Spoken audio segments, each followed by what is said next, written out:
Hey guys, welcome back to Pistons Talk Podcast. Hope you guys are having a great weekend so far. I'm joined by two very special guests. You probably recognize one because he's on this podcast every month, and I love it, Sean Murphy. And we also have Ledgie Sports, who also made his debut on this YouTube channel during the playoffs. But fellas, welcome to the show. How you guys doing? Anthony, Pistons Talk Rooney. I'm doing good, man. What's going on? Thanks for having me. I'm great. How are you, Ledgie? Yeah, doing great. It's an honor to be on here yet again. We've had some good conversations in the meantime, but like I mentioned, just great to be on. Awesome. Before we do start this podcast, I want to give you guys the floor to plug and promote social media, YouTube channels, whatever projects you may or may not be working on. Ledgie, you want to go first? Sure. Yeah, on Ledgie Sports at any socials, so YouTube, TikTok, X as well. But what I'm working on really recently has just been 313 Connect with Sean and Brennan Sims, and we've been having a grand old time just shooting the shit on there, having a good time. So yeah, it's been really good. Yeah, absolutely, man. It's been a lot of fun. Before I get plugging, I do have to flex real quick that I had some pretty awesome impulse purchases this weekend. First up, I saw there was Nikola Jokic book. I bought it literally not even 30 seconds after I saw it existed. And then today, the piece of resistance, I got a Macho Man Randy Savage album on vinyl. And you might be asking, Sean, do you even have a record player? And I'll say, shut up. Anyway, you can follow me on Twitter at Sean Halfcourt. You could also find my YouTube channel and podcast from Halfcourt. Also, go check out 313 Connect, as Ledgie mentioned, with myself, Ledgie, and Brennan Sims. And also something I'm pretty excited about is this week I will be doing an interview for a podcast about the Javonte Porter situation. And so whenever that gets posted, I'll be sure to blast out all over. But yeah, man. Anthony, it's great to see you as always. Always enjoy coming on here and to be able to do it with my 313 Connect boys, or at least one of them. It's gonna be good Brennan, we miss you. We'll make sure you come on at some point here. But that 313 Connect podcast is on the Ledgie Sports YouTube channel. Okay, awesome. I have all your guys' social media links, even Brennan's included, down in the description below. So if you guys are watching live on YouTube right now, you guys can go support Ledgie and Sean. Both do amazing work, Detroit Pistons content, NBA content. Like I was just watching the Johnny Kane interview on Sean's podcast, which I absolutely loved. It was great. Sean's been in his bag, I will say. He's been getting a lot of big-time guests. Stop it. Stop it. I appreciate it, man. That one just lined up super well. I do got to say, Johnny Kane's just the coolest man on the face of the planet. If you ever wonder if Johnny Kane's the same guy off air, he's even nicer somehow, which I didn't even know that would be a thing. But also have some other cool episodes coming up too. So excited about it. Yeah, we have shout out to Tom, man. Tom's everywhere. Tom's one of my favorite people, not only in the community, but on planet Earth. Whenever I see Tom vibing, it just makes my heart happy. So Tom, I love you, man. Thanks for tuning in. Yeah, I mean, shout out to Tom, man. He's honestly one of my favorite just Piston Twitter follows. Like he's like trying to convert people to Pistons fans. Every time I look, I was like, bro, he's doing work overseas and we're just chilling over here in Michigan. He's gonna somehow get the entire continent of Korea, like he's gonna get all of Korea to be Pistons fans. I'm convinced. It's crazy. Right. Before we kind of like focus on Pistons, I watched the draft lottery like you guys. I'm sure. I want to get into the draft lottery. Yeah. Is the NBA draft lottery broken? Ledgie, you want to go first on this? Yeah. It was the doomsday situation for me when those final four teams were left, because no matter what happened, I was going to be pissed. So overall, it's really good for the league to kind of see it not just being these absolutely abysmal tankers getting there and getting the number one pick, but at the same time, how are they supposed to get better when they're not going to be able to get better through free agency? So there's a fine line that has to be walked, but I can't think of any solution. And I think the biggest thing you could do is to decentivize tanking it while also making sure that all the teams have a fair shot. I mean, Mavericks, and then the year before with the Hawks, what percentage chance did they have?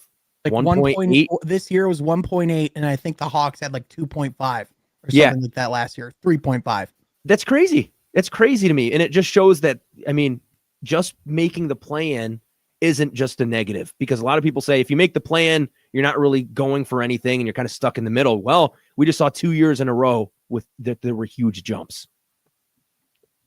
They had a 3% chance, by the way, to win the lottery. So I think both can be true. That I think the league most certainly has done what they set out to do with curbing tanking, because it certainly was a massive issue when they implemented the flattening of the lottery odds. I mean, the 76ers literally tanked like 3 or 4 years in a row. They almost did a half decade of tanking. And I think the league realized, you know, just like how bad that is for the integrity of the sport and for the health of the league. I do also think, though, that when you have all these situations where you have teams like the Jazz, the Wizards, the Hornets, that some of these teams that are just, quite frankly, that bad, and some of it is their fault, some of it is just the way that the wind blows, so to speak. And it's impossible to not feel awful for Jazz fans, and especially for Wizards fans, for what they went through. And I think, like, because the league, it's not like we can promote or incentivize tanking, because obviously it's bad for the sport.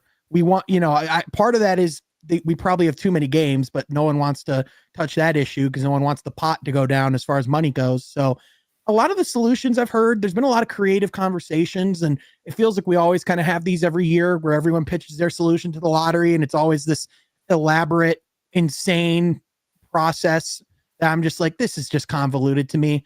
I think we overthink it. I think, if anything, I think the league should consider splitting the odds of where they were now and where they were before. It was 25% for the worst team before to get the number one pick. Now it's 14.5. I think it should be somewhere in the middle, like 19 or 20% personally.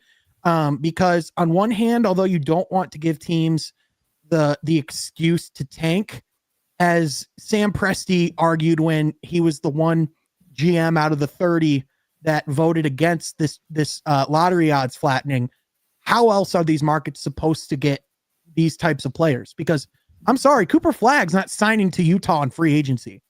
Like the Milwaukee Bucks weren't exactly in the LeBron conversations whenever he's been a free agent, right? Like it is impossible to not acknowledge that some teams just operate on a different plane of rules and circumstances than the others, right? Like the Los Angeles Lakers do not get their players the same way as the Indiana Pacers. That's just not how it works, right?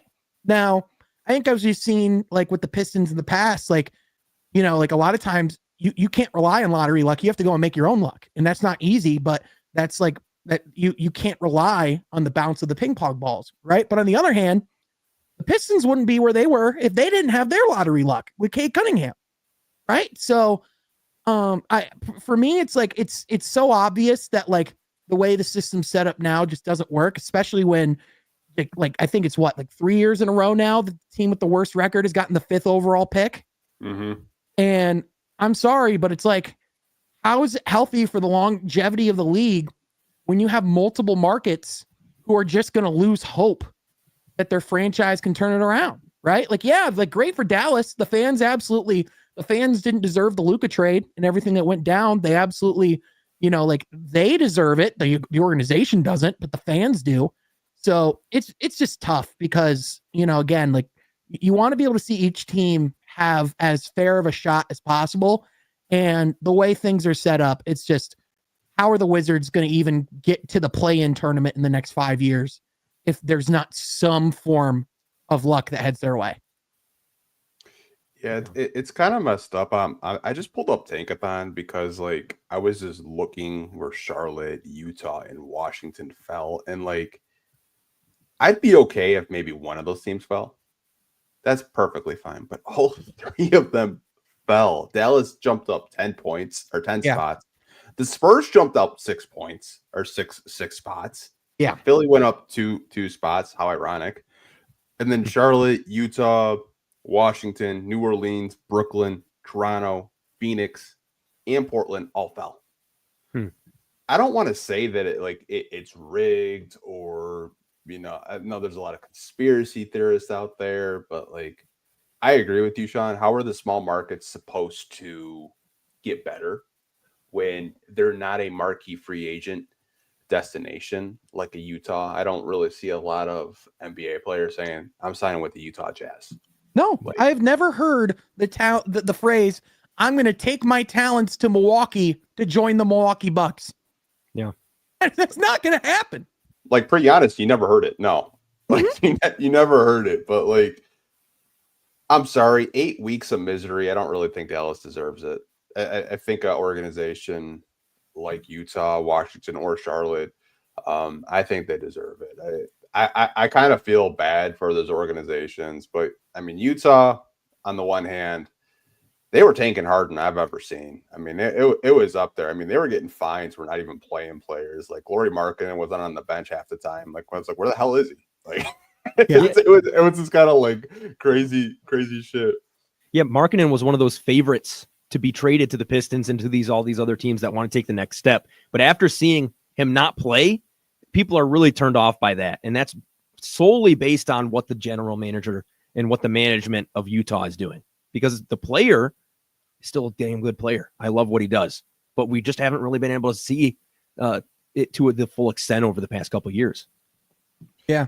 Well, now, I mean, I guess the one thing that is cool about, or the one positive about the way that the system is currently set up, is that if there's anything that like teams have been taught, it's that there's no more incentive to not try and do your best, right? Like you have to give your fan base something to cheer about and something to hope for, but also like you can't just waste seasons anymore. Like even if you are going to lose at like a high level, you have to make sure that there's some form of player development project or something that came out of that year that doesn't make it a lost year. Because those like for the Utah Jazz, if they didn't have all those assets right now, I'd be really concerned about what their long-term implications are. But it's like at a certain point, it's like, all right, they've tried their wheel a couple times now at the lottery, but like it's been almost 4 years since the Donovan Mitchell trade. Like at a certain point, it's time to start trying to win some basketball games. Yeah. It's funny because Detroit as well, we saw them even win the lottery, get Cade Cunningham, and it still didn't happen. Like this, because the lottery balls didn't go their way and they dropped fifth 2 times in a row, or I guess 3 times in a row. It wasn't just an instant solution once we got Cade. It takes a lot more than that. So with Utah, let's say they do land what they did now. Do they have the culture to build up? Do they have all of the other assets and they have all the other picks, but how would they make it work? So, I mean, just because you get the step one right, and that's getting the lottery balls going your way, there's no guarantee the next thing's going to come easy. Yeah, I do agree there. I was scrolling on Reddit, which is very dangerous because you can go down you can go on so many rabbit holes. And I can't remember the Redditor that posted this idea. And I love it because it would actually give us more playoff basketball, as I say in quotations. He's like, seed them 1 through 10. 10, whoever has the worst odds, whoever has the 10th best odds, just do a big round robin tournament. And whoever wins that tournament gets the first overall pick. And I thought it was a good idea because like the lottery system's been in play for years, but I mean, something like that, I wouldn't be opposed to. Oh, what do you guys kind of think about that? For me, that's a tough one because you're having these guys play for their replacements at points. So it's an interesting thing because for us as fans, it's awesome. But the players are like, I'm going to risk an injury for my replacement to come in and nether me. And it's like PJ Washington's like, you want me to go out to lose my job? Yeah. Yeah. Let's go. I'm about to get traded, baby. Yeah. Like, yeah, it's just it's an interesting concept, but I mean, with anything that can be done, there's going to be negatives, and you just have to figure out what negatives are you willing to take at that point. I think I like the idea as far as like, I love chaos. So just from that standpoint alone, the ratings would be immaculate. I think there's some of that where when you have players that are going to be playing for something that might not necessarily benefit them. You might not get them to show up and show out in the way that you would hope for in those circumstances. There's also not to be a nerd, but there's the logistical issues of how do you fit that in and schedule that around the playoffs and the play-in and all that stuff. To me, it's like where my head goes is how could this be exploited? Yeah. And to me, it's like, well, you want to talk about a way that teams could tank. What if you have like a really good team that's like, well, we're not quite there this year, but if we tank this season, get into this tournament and go get the number 1 pick, we could be a champion next year. You know what I mean? So to me, it's like, that's where I go with it. I like the idea, but there's some tweaking that has to be had. I think one thing though, that like, I just am no longer really going to accept in the modern age of like of social media and the internet and cameras and the amount of information that we have at our fingertips. I'm sorry, guys. It's not rigged. Like, go watch, like, the video is available. The system is like well laid out. I didn't even realize this. Did you guys know that they weigh the balls right before they do the lotteries? Like literally all these theories. It's like, oh, well, did they think about that? And well, maybe they're frozen, Sean. Maybe they're magnetic balls. Now, and everyone's like, everyone's like, oh, but did you think about that? It's like, yeah, the answer is yes. The league has thought about it because this is one of the 4 big accounting firms that's coming in and running this lottery. And if you go back and watch the video, well, the other thing too is like, how are you going to get all these other executives to just shut their mouths about like, oh yeah, like Joe Dumars. Oh, so in exchange for being complicit, I get the number 7 pick. Okay. I just think it's one of those things where you really like break it down and think about it. It's like, all right, man, I get it. I get it's stupid. It's not rigged. Well, can I just say that if it is rigged, we are being gaslit so hard because imagine thinking that it's not rigged because they would never have Dallas win the lottery if it was rigged. Well, it's just it's a tough thing because we're being gaslit, boys, no matter what's happening here. But they're being compensated for making a trade to the Lakers. So AJ Combs has a question, and I don't really know the answer to it. He's watching live on Facebook.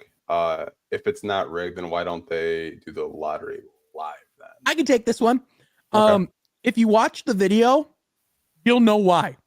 To put it simply, it's a terrible television product. First of all, they draw for the number 1 pick first. So who's going to tune in and watch them get the number 1 pick and then do the rest? Who's going to care? You know what I mean? Yeah. On top of that, there's also scenarios where they have to do redraws or things of that nature. So the true answer to this is it's a terrible television product. Now, if you want to see the video of them again, they release it right after the lottery's done. So they did do this in the past, and there are leagues that do, like the NHL, I believe, has theirs where they do the lottery in person. I personally think this would be a great idea, just in the sense of like eliminating the rigged talk a little bit. But the way it's currently constructed, it would be a terrible television product. And at the end of the day, the lottery is a television show. Yeah, I mean, it's just chaos. Like, it's just pure chaos. I just wanted to touch on it for a little bit as being Pistons fans, obviously. You know, we did win the lottery once, which I think the Pistons were due. I think the last first overall draft pick was like what? Bob Lanier. Like, yeah. It was quite a long time ago. But I'm glad the Pistons got their franchise player in Cade. I want to stick with the backcourt, with the Pistons backcourt, I should say. I don't know about you guys, but I've been scrolling 22? The timeline. What? Feeling 22? All right, guys, that was my pod. You guys have a good one. I'll leave now. No, you're good. You're good. I've been scrolling the timeline a lot, and I know a lot of Pistons fans are very excited about the season that we had and how they need that number 2 option. What's kind of been like your guys' overall like thoughts with the Jaden Ivey talk, like kind of surrounding his name? Because I scroll a lot, and I would think this guy, I think he's good, and I'm kind of a Jaden Ivey apologist. I will fully admit that, but Sean, why do you think some Pistons fans just aren't really sold on the idea of Jaden Ivey next to Cade Cunningham? Because he doesn't have the name value of Devin Booker and other players that they could go out and trade for to put alongside him. I think a lot of people, it's just, after you have that type of season, you want to see him make the jump, go get the exciting player with the brand, with the brand recognition and all of those things. But I think if you look at like the way that Jaden Ivey was playing and the progression from year one to now, especially because it's not just like Cade wasn't the only one that had to go through the hell of the Monty season. If there's anyone that perhaps could have had their career affected the most by what happened with Monty in Detroit, you could argue it's Jaden Ivey. And the fact that he came out this year, had almost 18 points a game, shot 41% from three on five attempts a game. He's shown his ability to be a playmaker. He's shown his improved defensive ability. To me, it's like when you look at everything you want alongside of Cade Cunningham in a backcourt like pairing and like a second scoring option, Jaden Ivey absolutely fits that bill. And then you talk about the fact that he's just now turning 23 years old, just 3 months ago. And when he comes back from his injury, there's still so much room and potential to grow. I would say to anyone that like right now that is like wanting to trade Jaden Ivey or package some of these players and go get a star, I would ask them if they thought the Tigers would be one of the top teams in the AL without going and getting Alex Bregman this summer. And I would ask them to apply that same logic to the Pistons, because there's a very legitimate chance with the way that some of the things are shaking right now in the Eastern Conference that the Pistons could make no changes, work hard this offseason, and come back and be a top 4, top 3 team in the East if things shake out the right way for them. So I personally am right there with you, Anthony. I'm still just a really big Jaden Ivey apologist, just because you hear the way that everyone talks about him, teammates, front office, coaches, doesn't matter who they are, doesn't matter what regime they've been a part of. They've all said the same thing. And it's that kid works his ass off. And when you have like guys, like when you have like people who work in professional sports saying, no, that guy works hard, that's something to take note of. Yeah. For me, the big thing is with Jaden Ivey, it's really easy to speculate and say the Pistons season got better when he went out. I mean, there were 6 games under 500 or 5 or 6 games or something like that. When he went out, they went on these big runs and they ended up well above, winning over 40 games. And I think it was easy to see that when you took Jaden Ivey out and you put shooting around Cade Cunningham and you sacrificed a secondary ball handler, you saw Cade blossom. That doesn't mean it can't work with Ivey, because there were moments it did. And it's not like they were bad with Ivey either. It just went even further. And if you want even a closer picture, look at the playoffs where you saw Cade getting doubled, getting trapped, and he had to get the ball out of his hands. The most important veteran to me was Dennis Schroeder.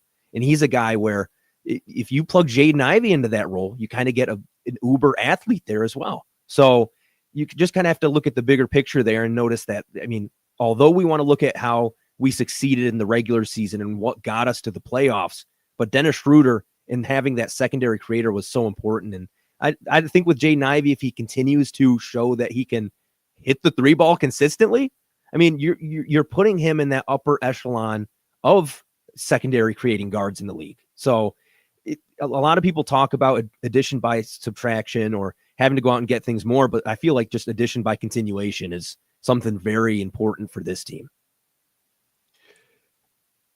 I've just gone back and forth with it, and I get why fans are maybe a little bit impatient, because they went through such a hard rebuild of, incomplete rosters, some questionable signings, the guys that were maybe way past their prime, like Joe Harris's. I could just go down the failed like reclamation projects, but I'm not going to do that. I want to focus on Ivy. Happy place, happy thoughts. Yeah, here we go. Welcome to Pistons Talk Podcast. The thing with Ivy is like his rookie year, it got cut short because Cade only was able to play 12 games, had season-ending surgery. Going into Ivy's second year, we had a Terrace as a coach that loved Killian Hayes and didn't want to play Jaden Ivey whatsoever for whatever reason. I really don't know why. You can't call the coach a terrorist and expect me to not have a reaction. He is, though. I mean, come on. I guess I can't argue that. Woo, okay. Yeah, I mean, he is. Don't shut me down, YouTube. Killian Hayes was the weapon of mass destruction then. Literally, just throw him in a torpedo and let him go. Then this year, 30 games played, shot over 40% from three on good volume. Now, the Pistons didn't really get over 500 until Jaden Ivey to get injured, and I think that's what some fans point to. But I would say Cade Cunningham just took a bigger leap of being that number one option, and the vets I thought stepped up, like Tobias, Malik, and Tim. But I don't really think, giving up on a prospect that's 23 years old, it's not finished developing. I get fans want to get better, but maybe I'm falling under the thing where like I overvalue a guy and I want to make it work. I just need more of a sample size. I just thought the last 3 seasons we really have not gotten a big enough sample size for me to say it's time to make a move. I mean, am I crazy for thinking that, or no, not at all? Because to me, if with Jaden Ivey, he's young enough to where it's not like, and this team is young enough to where we didn't have players in their prime or past their prime play a tough first round series. We had a squad with their first taste of playoff action that are far from their primes and that are still on their first contracts, to where you're not going to gain anything by selling it all and trying to gamble. I mean, you might get something and it might not be long term, but you just kind of have to see how this runs out, because you don't want to cut it short and then close your window. I mean, when you have this young core, it kind of keeps it a little bit open and keeps you more flexible. And I think Trajan's been a key proponent of talking about flexibility. I would love to see the total amount of games that we've seen of Cade Cunningham, Jalen Duren, Asar Thompson, and Jaden Ivey all on the court, because I legitimately don't even think it's 30. Like, I think that's why people are like, well, why don't you just like be aggressive, blow it up? It's like, because you hardly don't even know what you have, and you almost beat the team that's in the Eastern Conference Finals. Like, the Pistons were without what should have been 2 of their best players and pushed the New York Knicks, who are now going to be playing the Pacers in the conference finals, who just beat the Boston Celtics, for Christ's sakes. Pushed that team to 6 games. Had guys a campaign in the Knicks locker room saying, thank God for the Pistons, because the way that they played woke us up and got us ready for this run. Like, when you have teams that are going, hey, like they're not coming, they've arrived. And a lot of these guys are only 23, 22, 21 years old. And you want to trade them for guys who maybe have 3 years left in their prime? Yeah. Like, if you think about it, for more than 10 seconds, yeah, there's some reasons to have some apprehension. And as we've seen throughout the league, you don't have to make a trade going into the season. Like, the team that I keep pointing to as like the perfect model that the Pistons should build in mind of is the Indiana Pacers, where they had continuity. They had young players who were doing well. They went out in the season, in the in-season tournament, had an awesome run, made it to the finals. And in that January, February, when the deadline came around, when they waited to see who was going to be on the market, they got Pascal Siakam. And how's that turned out? They're in their second straight conference finals run. They went and but you know what the thing is? They were aggressive, but they were patient. They didn't just go out and jump on the guy that was available. They went and got the guy that they identified as the perfect complementary piece alongside Tyrese Halliburton and the other players on that team. And if you're Trajan Langdon, like, yeah, you have reasons to feel like you could go out and be pretty competitive this year. But in the same breath, all we've seen from the Pistons is make free agency or trading mistakes that have set them back for years to come. So all the people are like, I don't understand. Why not just be aggressive? Well, because that's how we got here in the first place. Yeah. So, like, quite frankly, miss me with that bull. Yeah, it's funny. We got a super chat. I appreciate you, Bear, saying why are people so content with running it back when the East is wide open? Be aggressive and go land a superstar and pair with Caden Ivey. Here's the thing, Bear, and this is my kind of pushback on it. People say the East is wide open when, yeah, the Giannis stuff is the Giannis stuff. Orlando had a down year. They were very injured. Yep. I think Orlando goes and get Trae Young this offseason. That's just my hot take. Anthony Simons would be a great fit in Orlando. Yeah. Him too. I think Philly, even with all the just drama with them, I don't think they're going to be a 20-win team next year. I think Chicago's a very interesting team. The Knicks, I think Boston is just going to have a bad year. I'd be surprised if the Boston Celtics were a playing team next year, especially with the Jaylen Brown news that came out today that he was playing on a torn meniscus. Jason Tatum's probably going to be out for all next season, and they're in cap space hell right now, and they're going to have to try to retool and kind of have tough conversations. Here's another one. You think Pat Riley's going to sit on his laurels? Hell no.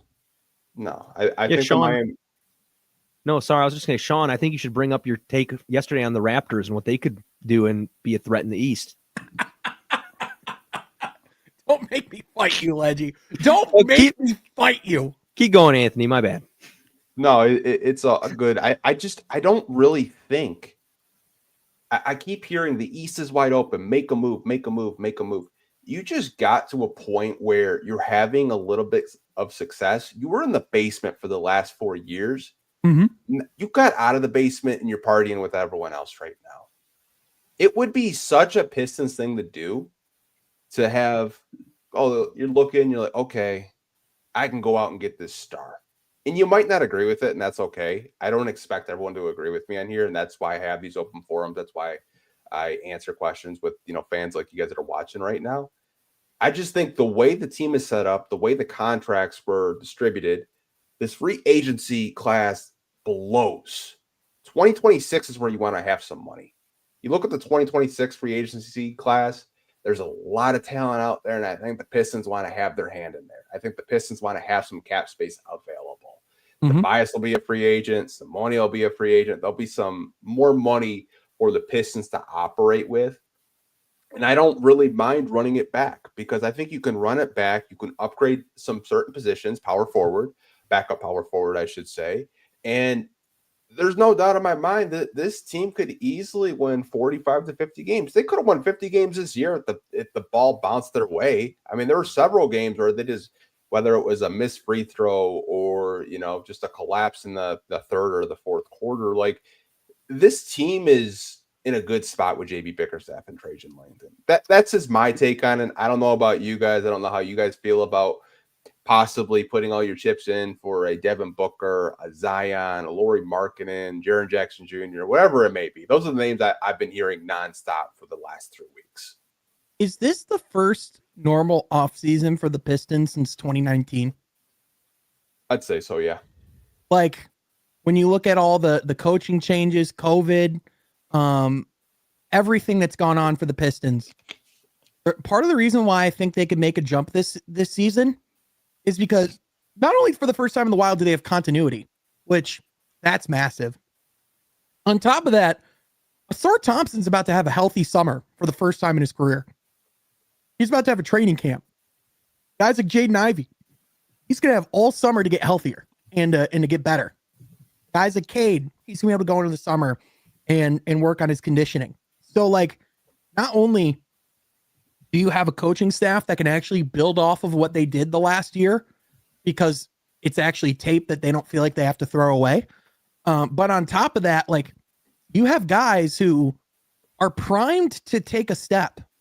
Like, if you just get two of your guys to elevate their play, which I don't think that's totally like unforeseen. If you look at some of the young players they have, like, even if a Jalen Duren just takes it up another level, that makes this a completely different team. We saw as his play elevated as the season went on, the team season played elevated as it went on, Like, do you think like you're going to get the same shooting season from a guy like a Malik next year? Probably not. but like you're still going to get the entire team to really like grow and take steps that might not matter. Yeah. To me, it's why can't Jaden Ivey be kind of that acquisition? Because he didn't play the second half of the year. Him coming in is going to be a huge boost to this team. And I'm not going to say he's to the level of the Devin Bookers, the Giannis's, but just having that impactful player back is going to do a lot. And also, Pascal Siakam was a hot name, but he wasn't traded for that much. They acquired Bruce Brown, Jordan Nwora, Kira Lewis, 3 first-round picks, which, that's a lot, but there's not substantial names in there in terms of players. So the biggest thing is if the Pistons are patient, you're going to be able to land something like that mid-season when other teams don't have the flexibility to do so. When you're in the offseason and you're trying to go after those big names, everybody has some sort of flexibility. And if they don't, they can find a way to become flexible. They can find teams that will take on their salaries to then make a move. But if you're in the season, it gets a little bit more limited with who can do what. So I'm not going to say that we're going to go land a Siakam level player next year, but I would highly speculate that we wouldn't do it in the offseason. It would be at the deadline or right before the deadline, similar to when Siakam was traded. It's funny because Siakam was actually on the Pistons wish list. Yeah.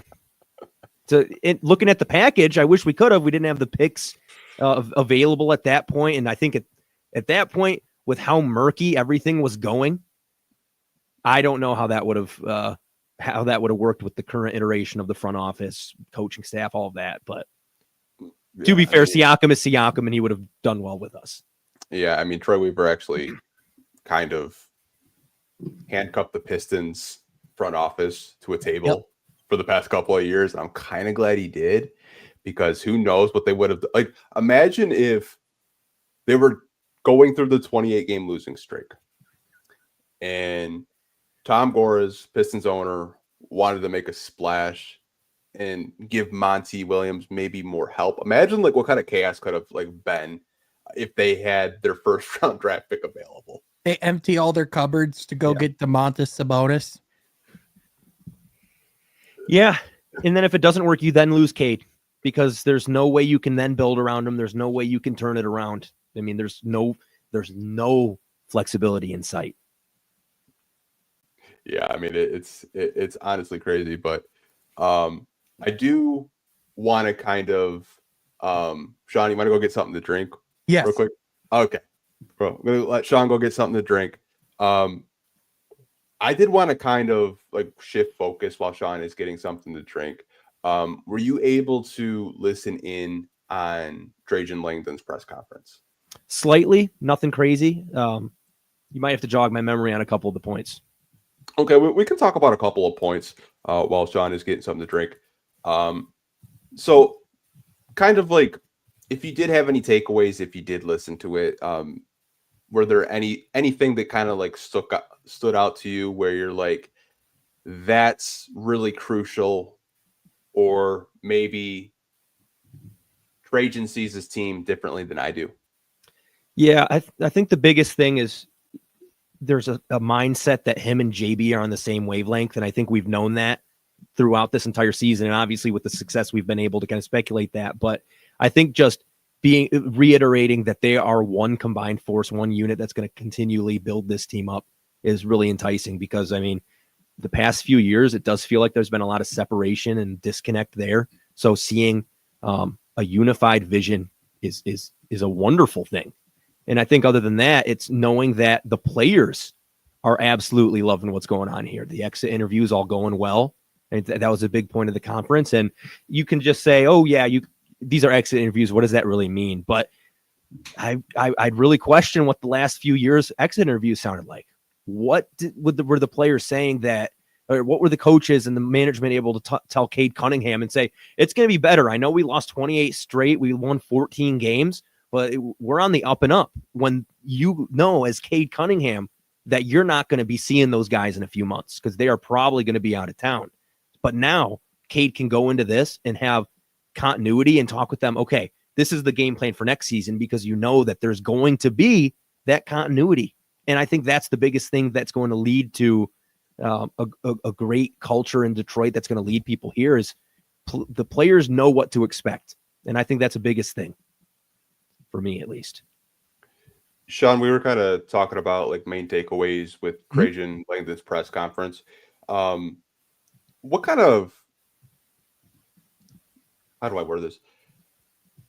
When you watched it, was there a certain part of his press conference that like really stood out to you, that like really just struck home, where maybe some fans missed it? Yeah, I mean, to me, like I just, for one, I love the I love the transparency of Trajan Langdon. I think he does a great job of tipping his hand without showing his cards. Where he like just hearing about his time in San Antonio and how much he learned about the value of continuity, and hearing about just him talk about things like the draft and free agency, and just how refreshingly transparent he is, and lets you know like exactly kind of like where his mindset is going in, like with the draft, for example. Like I just, like him like acknowledging and talking about how with NIL, it's a lot harder to find, like good talent deep in the draft, just because, I mean, let's be honest, if guys have the opportunity to be a second round pick or go make $5 million to play somewhere next season to better their draft value, they're going to take the $5 million. Right.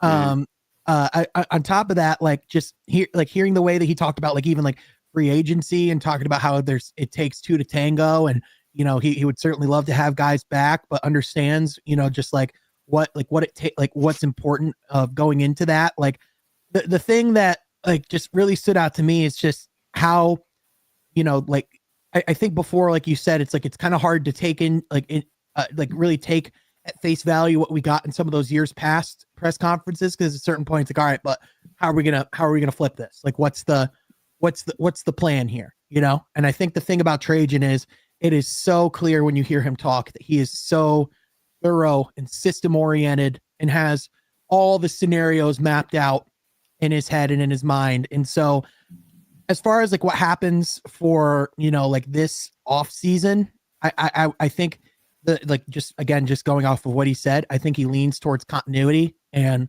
like building the culture. And, but like at the same time, like I think the thing that's great about Trajan is he's always been like upfront about like how about his plans can change, about how his mindset can evolve. And I think that those are what the great executives do. They're good at reading the tea leaves while sticking to their principles. And I think the more that Trajan will have time to be in this seat and to, to help mold this team in his image, I think only the better it will be. And I just keep going back to the fact that last year after his introductory press conference, just like, I just remember the confidence that people I talked to there just really displayed about Trajan. Like that was not fake. Like they were blown away by Trajan from the second they started talking to him. And quite frankly, just the more I hear him talk and the more I see him work, I think it's easy to see why.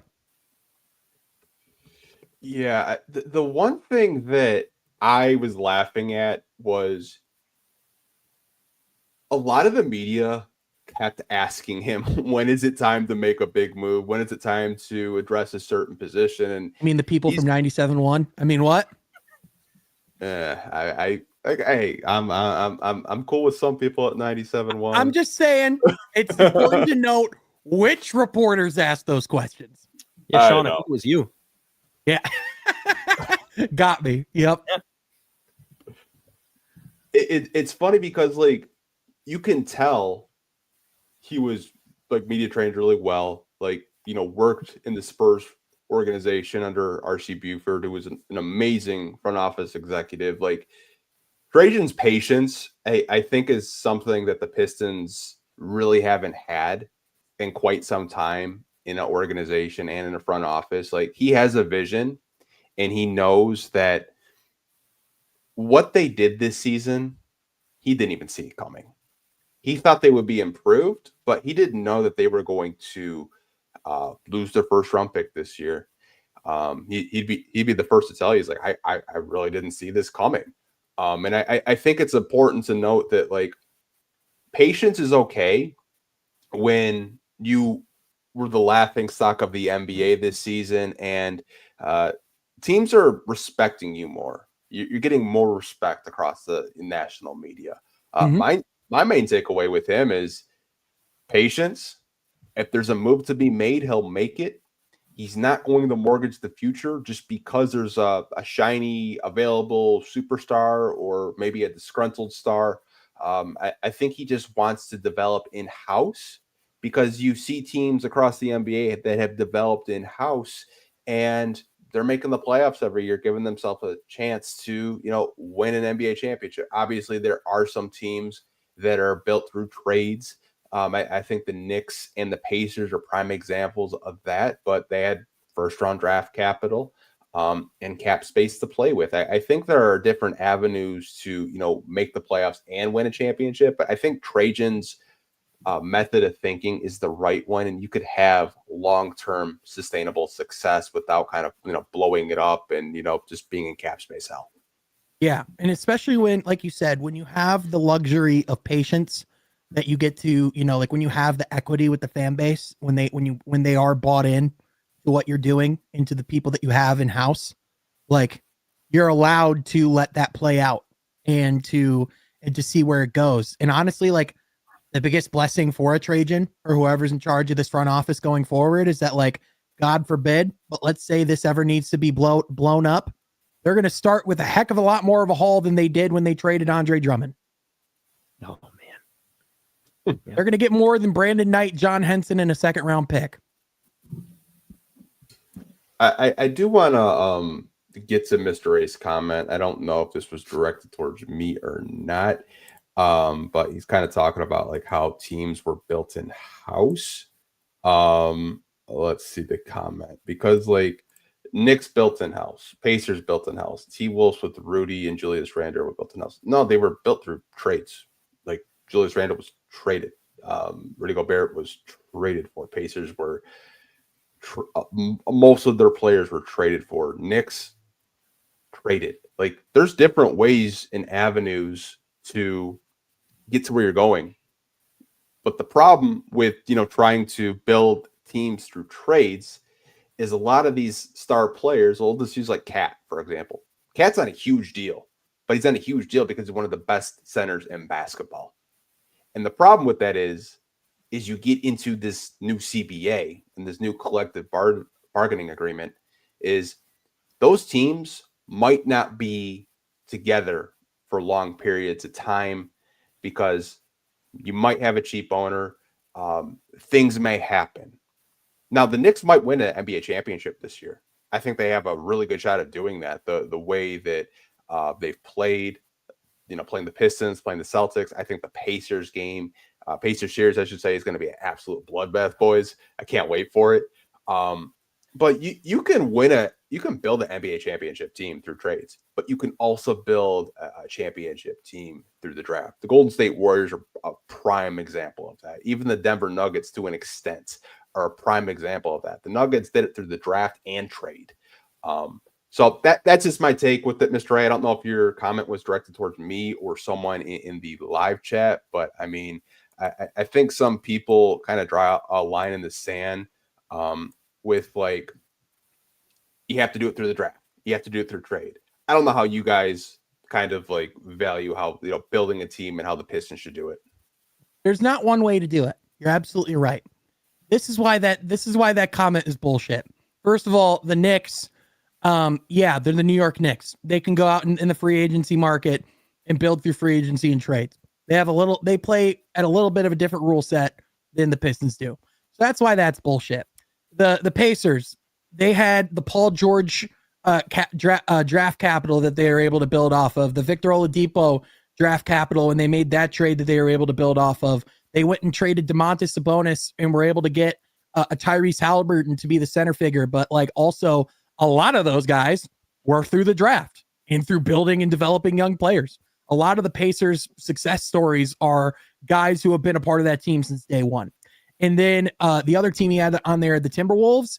Yeah, you can throw on Rudy and Julius Randle if you want as the main reasons why that team's winning. I personally don't think you would have said Julius Randle a month ago, but that's cool. I would say that maybe the reason why they're where they're at is because of a guy named Anthony Edwards. I don't know, maybe maybe I'm wrong here, but like, yeah, that happened through the draft. So like, although like, yes, teams complete their puzzles by making trades or free agency moves, the vast majority of teams in the league, the way they build their core is through the draft, and the Pistons are no exception. So, I get I get why fans want us to go out and make trades and make moves. I just think I think that's just some disingenuous bullshit. Yeah. Wait to see what you have with Ivy and Asar, because once you get a star and once you do all that thing, you can't go back and work with these young guys. You're kind of set on that path. So Trajan, I mean, he always talks about keeping flexibility. And if they can make it so Ivy becomes that number 2, if Asar can somehow become that number 2, and there's a long way to go offensively, but in terms of his all-around play, he can be that. I mean, even a guy like Ron Holland with what he showed this year, I want to see what they can do before you go and get a big fish, and then you say, okay, guys, you guys are now the 3, 4, 5. Now you guys are the 4, 5, 6. Because if you're going to get another star, you're kind of speeding up the process to where you don't really have time for any of the young guys. You don't have time to wait for Ron Holland. You don't have time to wait for Asar Thompson at that point, offensively at least. So I really have shifted my mindset, because I was kind of go get someone next to Cade, but it just absolutely starts the clock on speed dial. There's no way to slow it down at that point. And I mean, there's no end in sight for this Pistons team in terms of growth. Why cap it so early before you know what you have in house? Agreed, Ledgie. And I think all of us we're on the same wavelength in terms of like Trajan's message, what to expect with this team. I get it. Like, you tripled your win total, and you're kind of looking at the standings. You're like, we got to make a move to kind of keep pace with everyone else. But I don't think all of these guys are fully developed. Like, I think Cade has another gear. I think if Duran develops a mid-range jump shot, that opens up his game. What happens with Ron and Asar having their first full offseason with Fred Vincent? Like, you hired Fred Vincent because you know his track record. And if either of those guys develop a jump shot, you're talking about a wing that could possibly go up the pecking order to a third or a second option. Like, I get fans want to just, keep moving up the standings, but I think just doing it the patient way and building through the draft and, shrewd moves for free agency and trade is the right approach. I mean, like, Trajan got Dennis Schroeder for absolutely nothing. Yeah. And I wanted to kind of focus over the free agency. And I don't know how deep you guys have really gone into free agency. I know I've kind of gone into it, but if there was one free agent, not including Malik Beasley or anyone that's currently on this roster, what free agent would you want to add to this team? Whichever you guys want to go first, go for it. I mean, Naz Reid. Like, if money's not an issue, if we could just go like on the market and handpick whoever we want to add to this team, it's Naz Reid. Like, if you want to pour gasoline on this thing in the least long-term affecting way possible, if you want to go out and get the pick and roll partner to complement Cade and some of your other players, if you want like the versatile big who can play out in the perimeter but also be like a roaming defender, you want the guy that you can put alongside Jalen Duran and feel pretty good about what you're doing at the 4, I think it's Naz Reid. Do I think they're going to be able to do it? No. I think its market's going to be insanely competitive this summer. I think a lot of teams are going to be very happy to throw some money at Naz Reid. But I think like along that lines too, it's like if you know for a fact that you're getting a high level play, a guy like a Bobby Portis is certainly really intriguing as well, just because of his experience, just his attitude, the way he plays, fits Pistons basketball quite a bit. I also just am not wild about picking up a guy not even a year after they had a 25-game PED suspension. I just don't think that's smart business. So, yeah, it's one of those markets that isn't going to blow anyone away if they're like not tied into the league. If you're like, if you're people like us who are absolute sickos, you look at some of these guys, you're like, man, like Nickeil Alexander-Walker could be a good player on this team. You know what I mean? But at the same time, it's like if the Pistons are going to get anything this offseason, it's just going to be like in the free agency market, it's going to be those reliable role players who are kind of like puzzle finishers, if that makes any sense. That's not a bad thing either, Sean. No. And you weren't saying it was that the way it came off the tongue made it sound like you said that was a bad thing. But we saw what JB Bickerstaff and this coaching staff and this management was able to make Tim Hardaway Jr., Malik Beasley, Dennis Schroeder, Tobias Harris into after a lot of those guys were written off. The Tim Hardaway Jr. trade was not a favorite. The Tobias Harris signing was not a favorite. Malik Beasley, it was seen as an okay, cool. But the way that they were absolutely to blow up and now might get some serious money in the next year is a crazy thing, because these are guys who are going to be sought after because they were able to come into the system. So for me, I don't have any specific names. Sean, you brought up the best of them, but I'm really confident in, especially when I mentioned earlier, the alignment between JB and Trajan, they're going to be able to bring in guys that fit the system. And you might say, well, last year, if you were to talk about the system, I don't think Tobias Harris or Tim Hardaway Jr. or Malik Beasley kind of fit that when you're talking about this high-paced, high-defensive team. Like, yes, they're okay defensively. At least Malik Beasley is. He was kind of that quote stopper with Milwaukee. But these are guys who revitalize their careers here, and I think that has a lot to do with the system. So anyone we get, I'm really confident they're going to kind of be able to have that sort of trajectory as well. Yeah, Anthony, I've been meaning to text you about this because you sent me a text one night that I didn't even know how to respond to in the moment. But I got to say, I see the vision now. Luke Cornett, one bad man. I couldn't tell in that moment because, like, I just know you have a little twisted sense of humor. I couldn't tell if you were, like, being funny in the moment or not. But, like, man, the more you watch Luke Cornett play basketball, the harder it is to not fall in love with the way that he plays. And it's like, people might be like, oh, well, is it like, oh, it's just like, oh, just because it's like a white guy. It's like, no, the dude's a hooper. He had 7 blocks in a closeout playoff game the other day. Mm-hmm. 7. Crazy one on Josh Hart. Still 7 blocks. Yeah, still 7 blocks. And just the way that, like, he's a really high effort player. He's super smart with the way that he approaches the game. It's just, he's one of those guys that it's hard to not be, like, intrigued by having him as, like, one of your backup bigs. Like, there's just so many guys in Boston that make you go, man, if they could just have more minutes, we could be cooking here. So I have 2 names for you guys to kind of simmer on. I'll start with the young guy first. This guy was almost a Detroit Piston.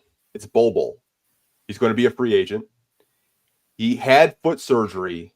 I'm dead ass serious. He had foot surgery. I know. After he actually got traded to Boston, had foot surgery, didn't play that whole season, played a little bit in Phoenix.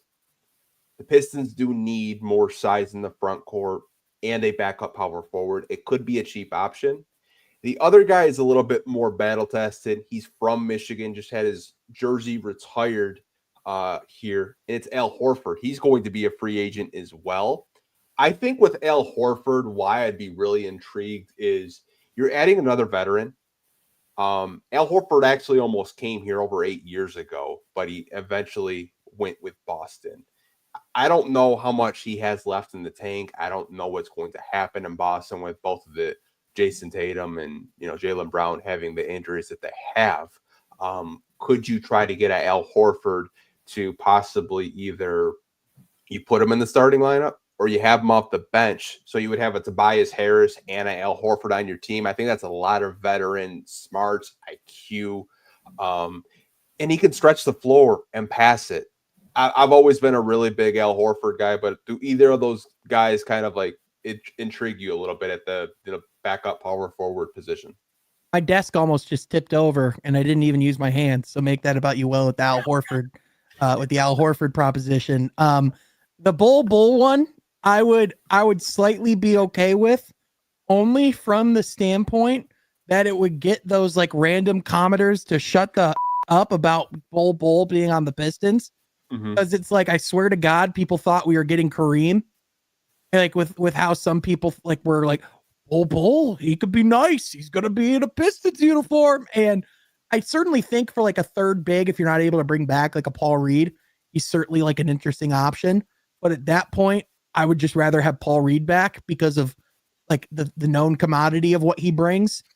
but at the same time, like, it's not a bad option. Al Horford, I mean, that's a Hall of Famer. Like, that's one of the best vets in the league. That's one of the best, like, professionals to learn from. If you're talking about being able to build your culture, like, Boston's gonna have a lot of hard decisions to make. If they somehow let Al Horford walk, that would be an incredible acquisition. And you want to talk about having one of the most reliable, like second unit players in the league?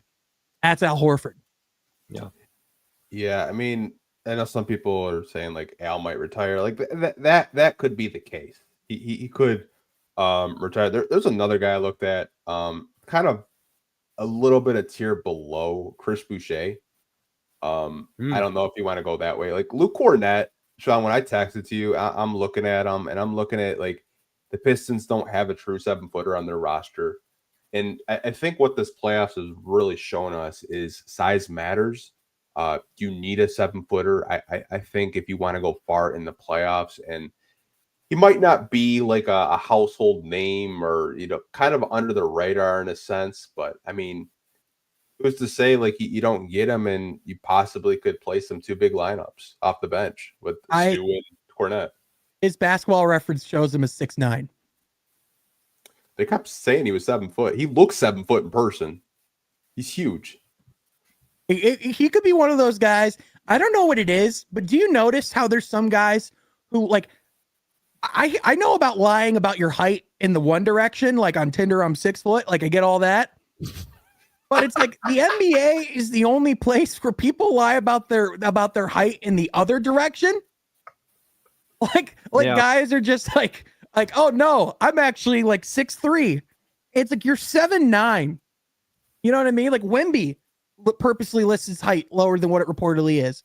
Kevin Durant reportedly lists his height lower than what it is. Like once you get to the super tall guys, they all want to say they're shorter than they actually are. So like, don't want to be too much of a freak. Well, because I think it is like, you know what it is? I think like people, once you see like the higher number, I think part of it is like for like Kevin Durant, they would try to play him more in the post. I also think it's because of the fact that like it could scare teams off because you could be seen as more of an injury threat. Yeah.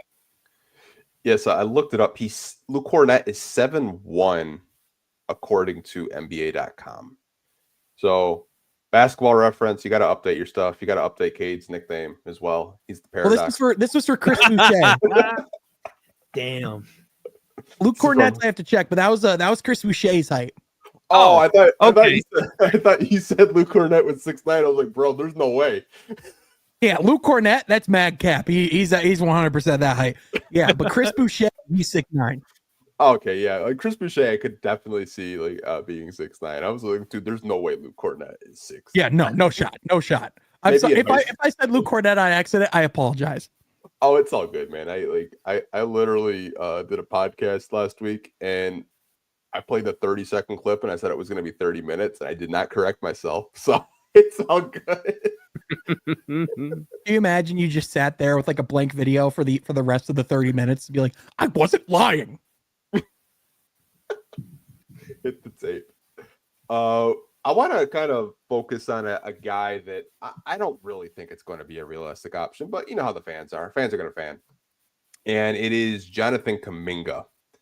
So there's been like a lot of stuff with him. Obviously, the Warriors and him haven't really seen eye to eye. There are times this season where he was just on the bench. Even Bill Simmons thought that the Pistons should go out and get a Jonathan Kuminga. But what do you guys kind of think of him as a player? And do you think the Pistons should be interested in trying to trade for a guy like that? Ledgie, you want to go first? Yeah, to me, the idea of a Jonathan Kuminga on this team is fantastic. And it's one of those pieces that is young and his play style is attractive and fits really well with the guys we have. And he fits kind of that need of the kind of 3 or the 4 kind of 3 kind of hybrid there. But the thing is, when you really look at the nitty gritty of his true play style and how he needs to play, it doesn't feel like a winning type of basketball, because when you're seeing the Warriors struggling at certain points and then they don't even play him, what does that show? He's not been able to make a serious impact. And he's one of those players, though, if you can get it done cheap and the contract isn't crazy, take that gamble, because just because he couldn't do it in one situation doesn't mean he can't do it in another. You don't want to be capped with what you do. You want to have that flexibility to be able to say, this didn't work, let's pivot, and we're not screwed now. But if you can get that guy and he reaches that potential, you're talking about an instant contributor that could be that kind of missing number 2. Can I just point out that for whatever reason, the millisecond this fan base doesn't have a reclamation project to complain about anymore, they go out and look for the next one. I need it. Like, I agree with Ledgie that the idea of Jonathan Kuminga sounds great, but I think that's kind of the Jonathan Kuminga experience as a whole, is that the idea of Jonathan Kuminga has been a lot better than Jonathan Kuminga in execution.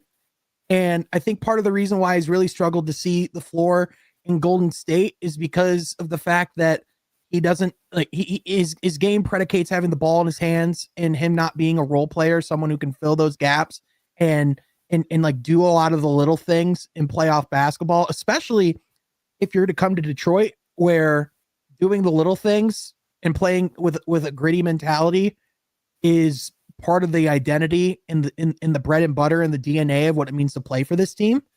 You could potentially get him for a pretty cheap deal because of the fact that, he's going to have, like whatever, contract with, coming up with like his like rookie deal is expiring. So you could potentially have like a really, like team friendly deal if you're able to bring him in under the right circumstances. But like at a certain point, if a guy's not showing you those traits on the Golden State Warriors with Steph Curry and with Steve Kerr in one of the best basketball environments in the world, what makes you think it's going to change here?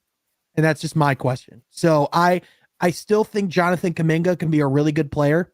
I think some of it is, some of the, he could come in and be awesome here, I think stems from the fact that Steve Kerr, people are still kind of looking at him side-eyed for benching Jason Tatum in the Olympics squad. But this isn't the Jason Tatum thing. Like if you've watched Jonathan Kuminga play this playoffs, granted, it's kind of hard to go in when you don't really expect to have, or like when you're not really expecting to have minutes, but like he didn't exactly light it up this postseason. There were moments where he looked good, but like he didn't exactly light it up.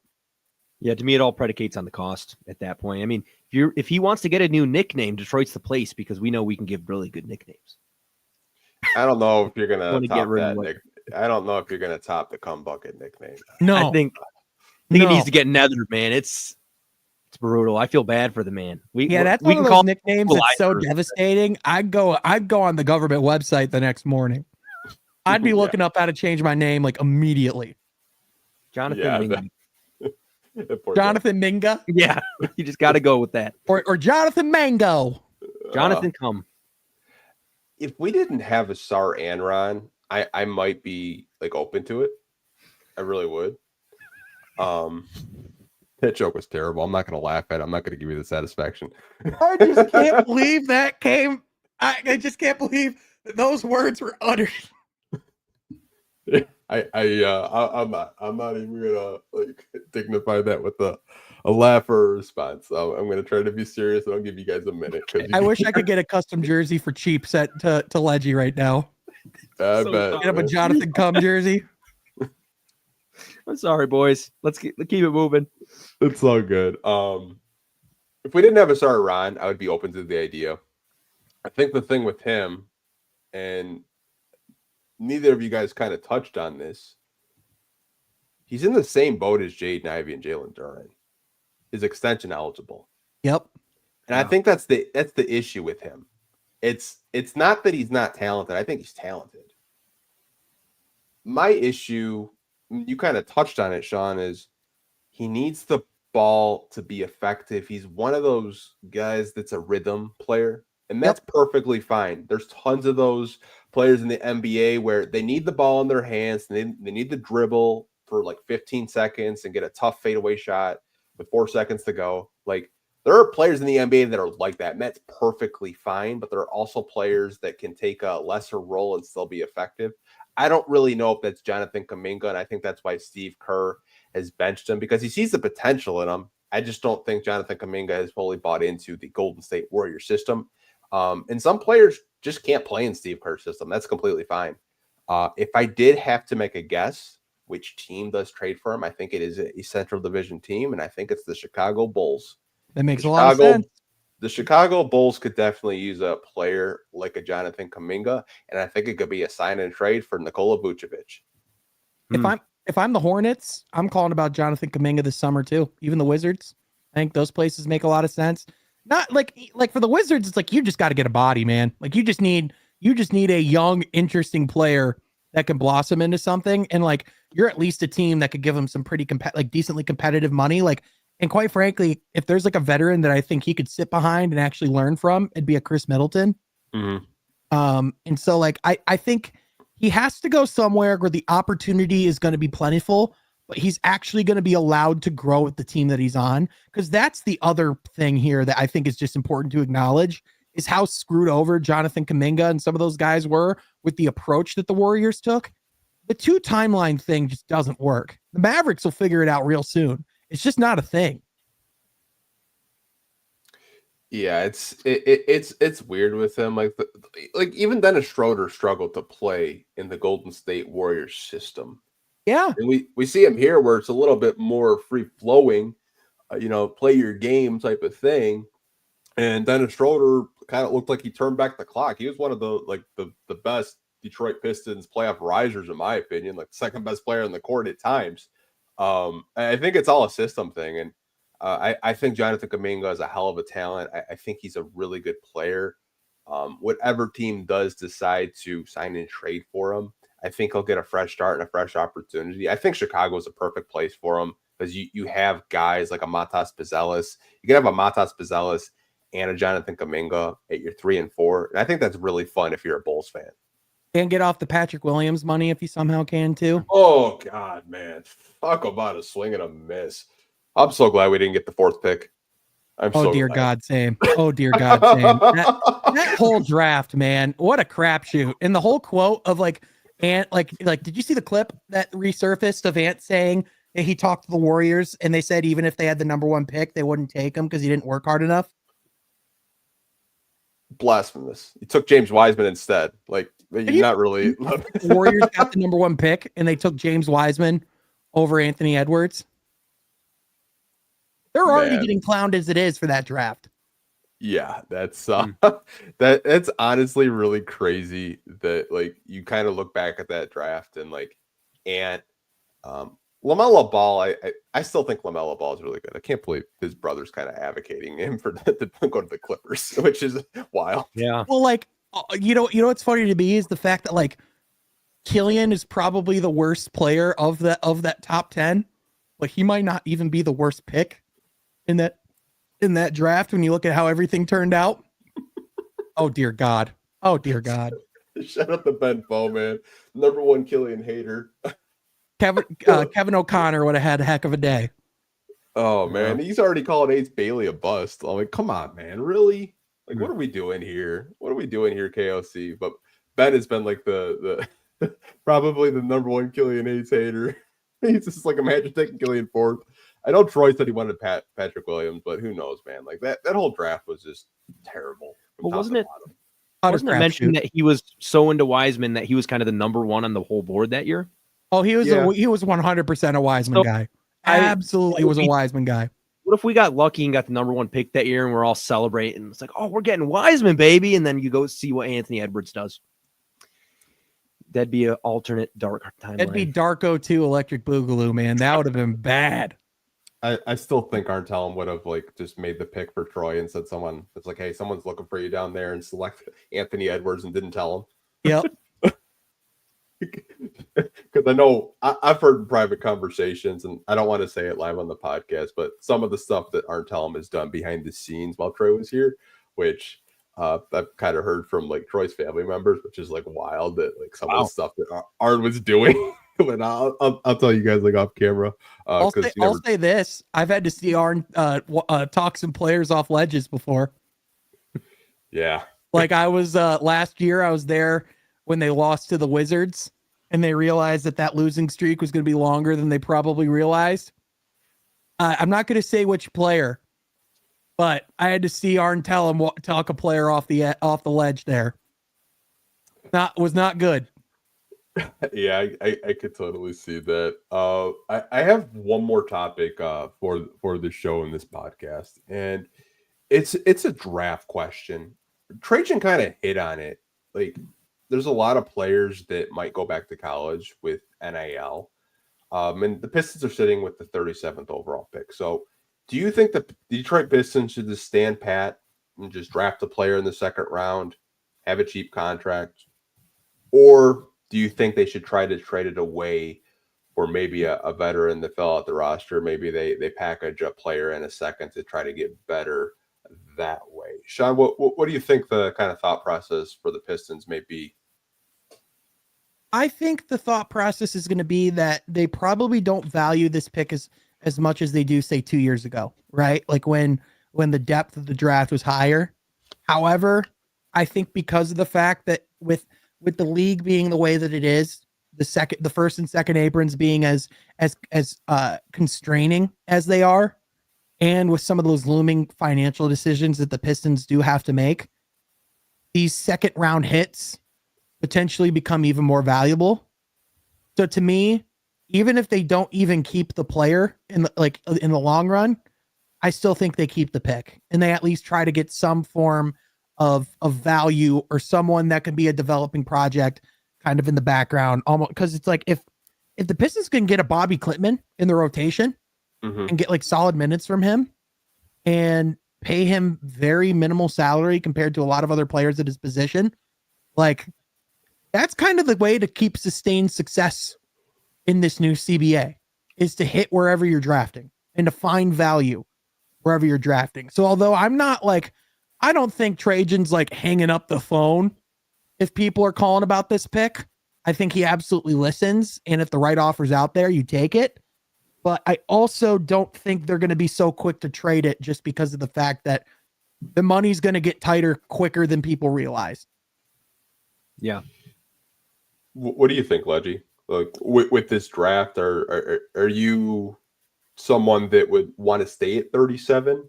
Do you want to trade it completely to try to fill out your roster and get better that way, or possibly trading up in the draft?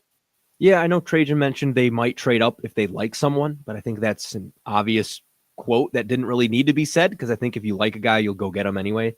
But the big thing is, I think in free agency, that's kind of where you're kind of looking to fill out around the edges. And in 37, you're kind of looking to just take some of those swings. And maybe it's those older prospects. And the NBA's kind of been going that way, especially with the new CBA and the two tiers or the two aprons. And I mean, we're seeing higher percentages of older players drafted. And so if we're able to get somebody that's had 4 years of collegiate experience, maybe even 5 in some circumstances, to get an instant contributor, you're not going to get a guy who is going to have crazy potential. Like Jaime Jaquez was the big one for me, and I guess he went in the late teens, 20s, but he's a guy who a lot of people, when they saw him play, are like, oh, he's good. He's going to be a star someday.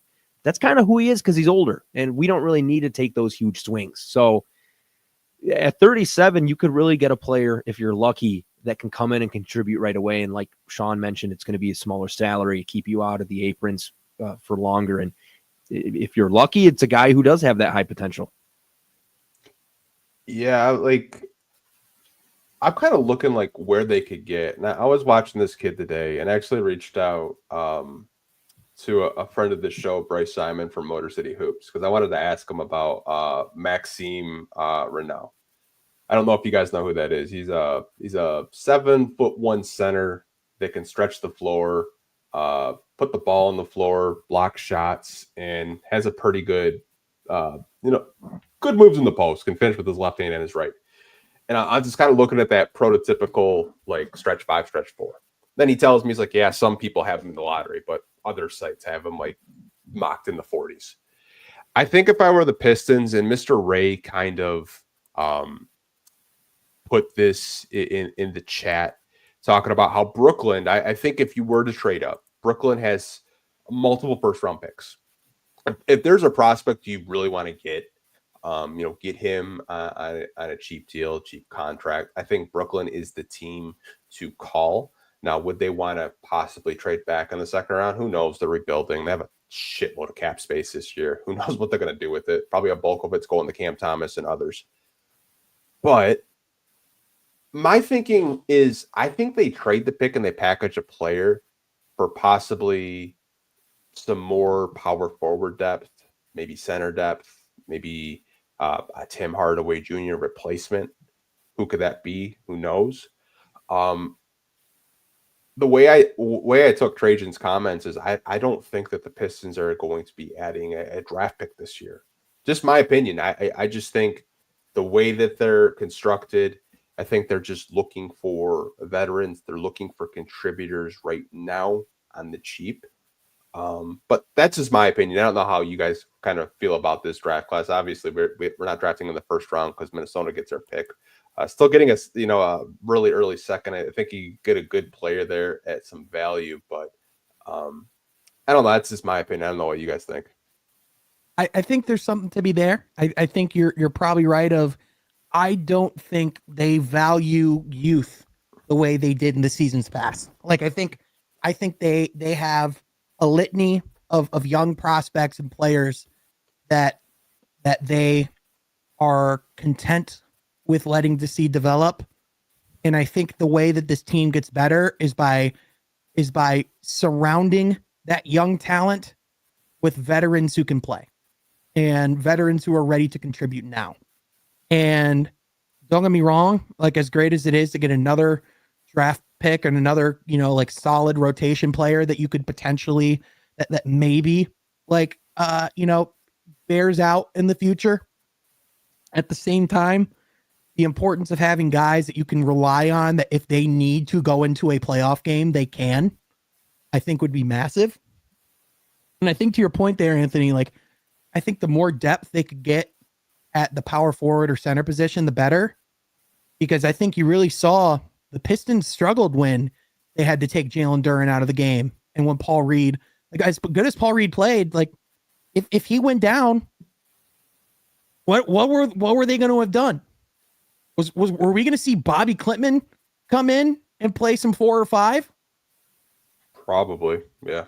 Which this isn't against Bobby. This is just the fact that you're telling me his first significant or really his first NBA minutes of any substance would be to have to go up against the New York Knicks in a playoff series? It could shatter his confidence. Yeah. But also it's just the fact that it's just that's how on thin ice they were when the Isaiah Stewart injury happened, right? Yeah. That's how much he really filled a lot of gaps for them. And so I think to your point, if you could have an Al Horford on your bench, and know that you could bring him in, he could play the 4 or the 5. He could do whatever you need him to do. That's massive. Yeah. You keep bringing in competition in veteran form instead of young form and rookies. I think that's only going to benefit these young guys, and especially the Rons and the Bobbies. And even the Sassers, but keeping on bringing in older guys that will challenge you to continue to expand your game. So you're not trying to stay ahead of somebody. You're trying to get ahead of somebody at that point. Yeah, it's a thing where I think they have enough young talent. And they're just looking for more veterans and grown-ups to help push them and propel them up the Eastern Conference. It's not saying that any of these players in the draft couldn't be contributors and turn into something someday. I'm sure they could. I'm sure there's going to be 1 or 2 high risers that no one's talking about. It happens every year in the draft. But I feel like the Pistons have been rebuilding for 10 years and it hasn't even been that long. It just feels like that way because it's just been miserable outside of this season. It's been absolutely miserable. And this is the first year where I really don't give a shit about the draft. Yep. I looked at a lottery for the first time, or a lottery mock for the first time, maybe a couple weeks ago, maybe a week ago. And you start getting past 7, 8, 9. I'm I have to do a little bit more research because last year, November, I was making mock drafts already. I was making 1 through 14 mock drafts. So it's a good time, and my hair is going to stay on my head longer because I'm not going to be as stressed around this time. So It's a good positive. Yeah, I mean, like I was last year, like I was a Ron Holland guy. Like that's who I thought the Pistons were going to take. Even with Troy Weaver got fired, I still thought Trajan was going to take the best available, and I was right. But I mean, I'm just to the point where like when you get into second round picks, there could be so many guys available. Like I saw a mock draft have Danny Wolf going to the Pistons at 37, and I'm like, please no. Even though he's a Michigan guy, I can't. Like Pistons fans would crash out over the turnovers. Like, you kidding me? Like, it would be so bad. Yeah. I saw one where it was like one of the centers from Auburn, as like an option there. I mean, once you're getting to 37, there's a reason why it's a second round pick. There's a reason why they're not as valuable, right? Like, there's a reason why the Lakers felt content with taking Bronny James at 54 instead of going out and like trying to like do something else, because at that point, what are you really expecting in returns, right? Yeah. Now, the 37th pick was the pick that a certain Serbian sexy superstar was taken, but Nikola Jokic just don't fall to the second round anymore. Yeah, those Taco Bell commercials were legendary. Shout out to the beef quesarito, man. The fact I do not think anyone thought that Nikola Jokic was going to outlast the beef quesarito, but you know what? We are here. Yeah, and the longer shelf life, apparently. Man, they robbed us, Taco Bell. You robbed us. They really did. Their new chicken nuggets are fire, though. I'm not even gonna lie. I mean, I can't even bring myself to order them, man. I like not to be a boomer, but it's like I go to Taco Bell and they want to offer me chicken nuggets when like a lot of the Taco Bells I go to, you could just go to McDonald's right next door. Yeah. I don't know. I tried them and I was like, bro, like, why are these good? They have no business being this good. Because it was 1 in the morning and you were probably high. I was sober, surprisingly. You had to think about it, though. I did. I was like, I did. I was like, did I take a gummy before I ate that? No, I don't think so. I love that you were just like, was I? You guys have time for some Q&A questions from people watching right now? Yeah. Sean, you might know this because I'm not sure with being a credential media member. Have the Pistons really given like any type of update with that with Isaiah Stewart and his knee? You good, Sean? Can you hear me now? Yeah, we can hear you. Okay, I somehow slammed my desk, and when I did that, it like messed up my mic. So I was like, "Oh crap!" So I haven't heard any updates on Isaiah Stewart's knee as of right now. I take no update as good update, if I'm being honest with you. If I were to guess, again, I don't want to speculate too much, but the inflammation that he was having for like that significant period of time without any like improvement tends me to believe that it's some form of meniscus tear or some form of, like slight cartilage tear. Mm-hmm. I think, again, no update is good, and you just hope that he can rest and come back and be ready by training camp. Like the fact that the fact that there wasn't really much of an update on that at the press conference is kind of a good sign, if I'm being real with you, because it's like, if it was bad, it'd be like Boston having to post the PR update of Jason Tatum has recovered from Achilles rupture, from a ruptured Achilles, and he is out of surgery and doing great. I think we would have gotten some update by now. Now, having said that, who knows? Anything could come in the next couple weeks. I wouldn't be surprised if like they maybe did something before June or like a form of update. But I think assuming or not hearing anything, you have to assume he's going to be ready to go day one and be fine, come training camp. Yeah, I think no news is good news. Like the Pistons they stopped giving Jaden Ivey updates because the season's over. But like Trajan literally said at the press conference, but Jaden Ivey was working out downstairs. So I just take, no PR tweets from the Pistons Twitter account is a good thing.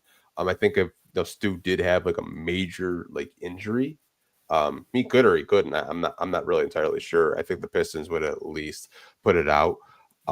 But just kind of wanted to ask it because a lot of people are talking about Ivy, talking about Stewart, and I get it.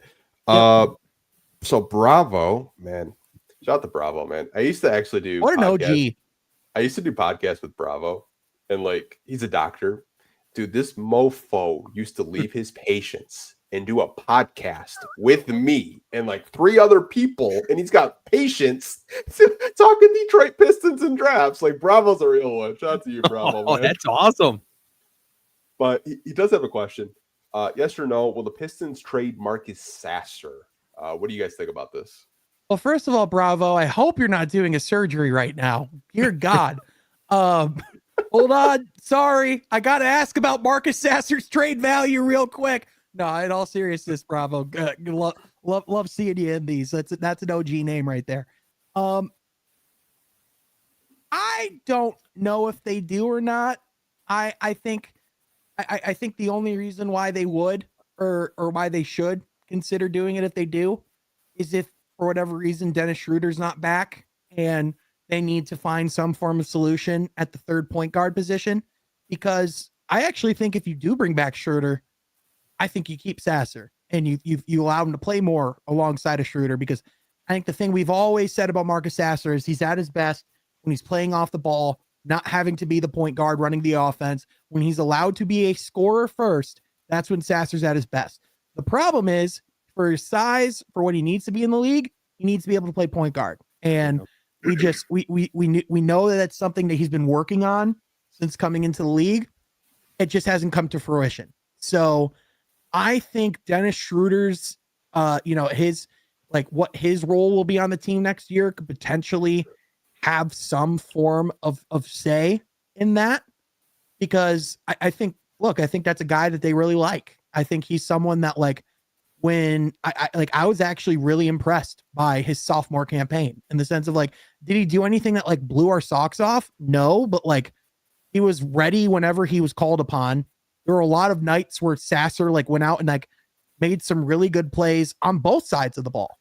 And I think if you're talking about a lot bringing back a Marcus Sasser and continuing to see what that could look like, I think that's a pretty good reason to do so. And then the other thing too is if you look at his salary, he has a $2.75 million contract this year.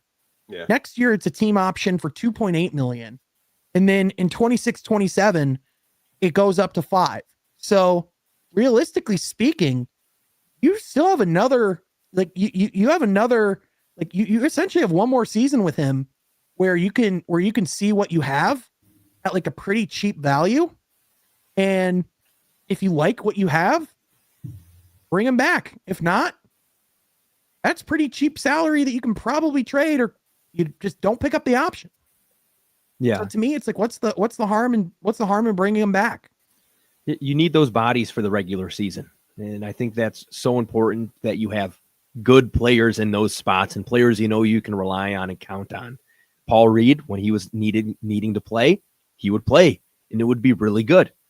Through at the trade deadline, all these past few seasons, not this past one, but before that, in the trade or the Troy Weaver era, we would buy guys out and say, go have a better life somewhere else and go try to win. But we need those guys, because when injuries happen, we're not just saying, oh, well, the season's over. We're still fighting for playoff seeding. So if Marcus Sasser can be that quick bucket, instant bucket, it's a good thing to have. And like Sean was saying, you figure out what you have. And if he does turn out to be something, cool. If not, you know what he is and you know what he can provide, and it's a really solid piece.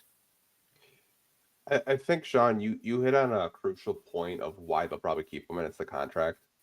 He's cheap, and you're not going to get a player of Marcus Sasser's skill set for that price in free agency. Nope. Who knows what happens with free agency? Who knows what happens with Tim Hardaway Jr. and where he goes? Brooklyn. Ugh.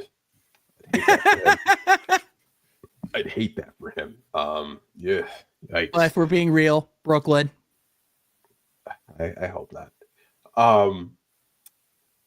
I think with Sasser, I think he has a prime opportunity to maybe play some reserve minutes, depending on what they do in the draft and free agency, to get more than garbage time, have more of a consistent role, because when they weren't trying to force him to be a point guard because he's not, and they let him score the basketball, especially that Spurs game. And I know it's the Spurs and they were without like a lot of their key contributors and players, but he looked very comfortable of just being that player where like, hey, Marcus, go get us a bucket. We know you can do it.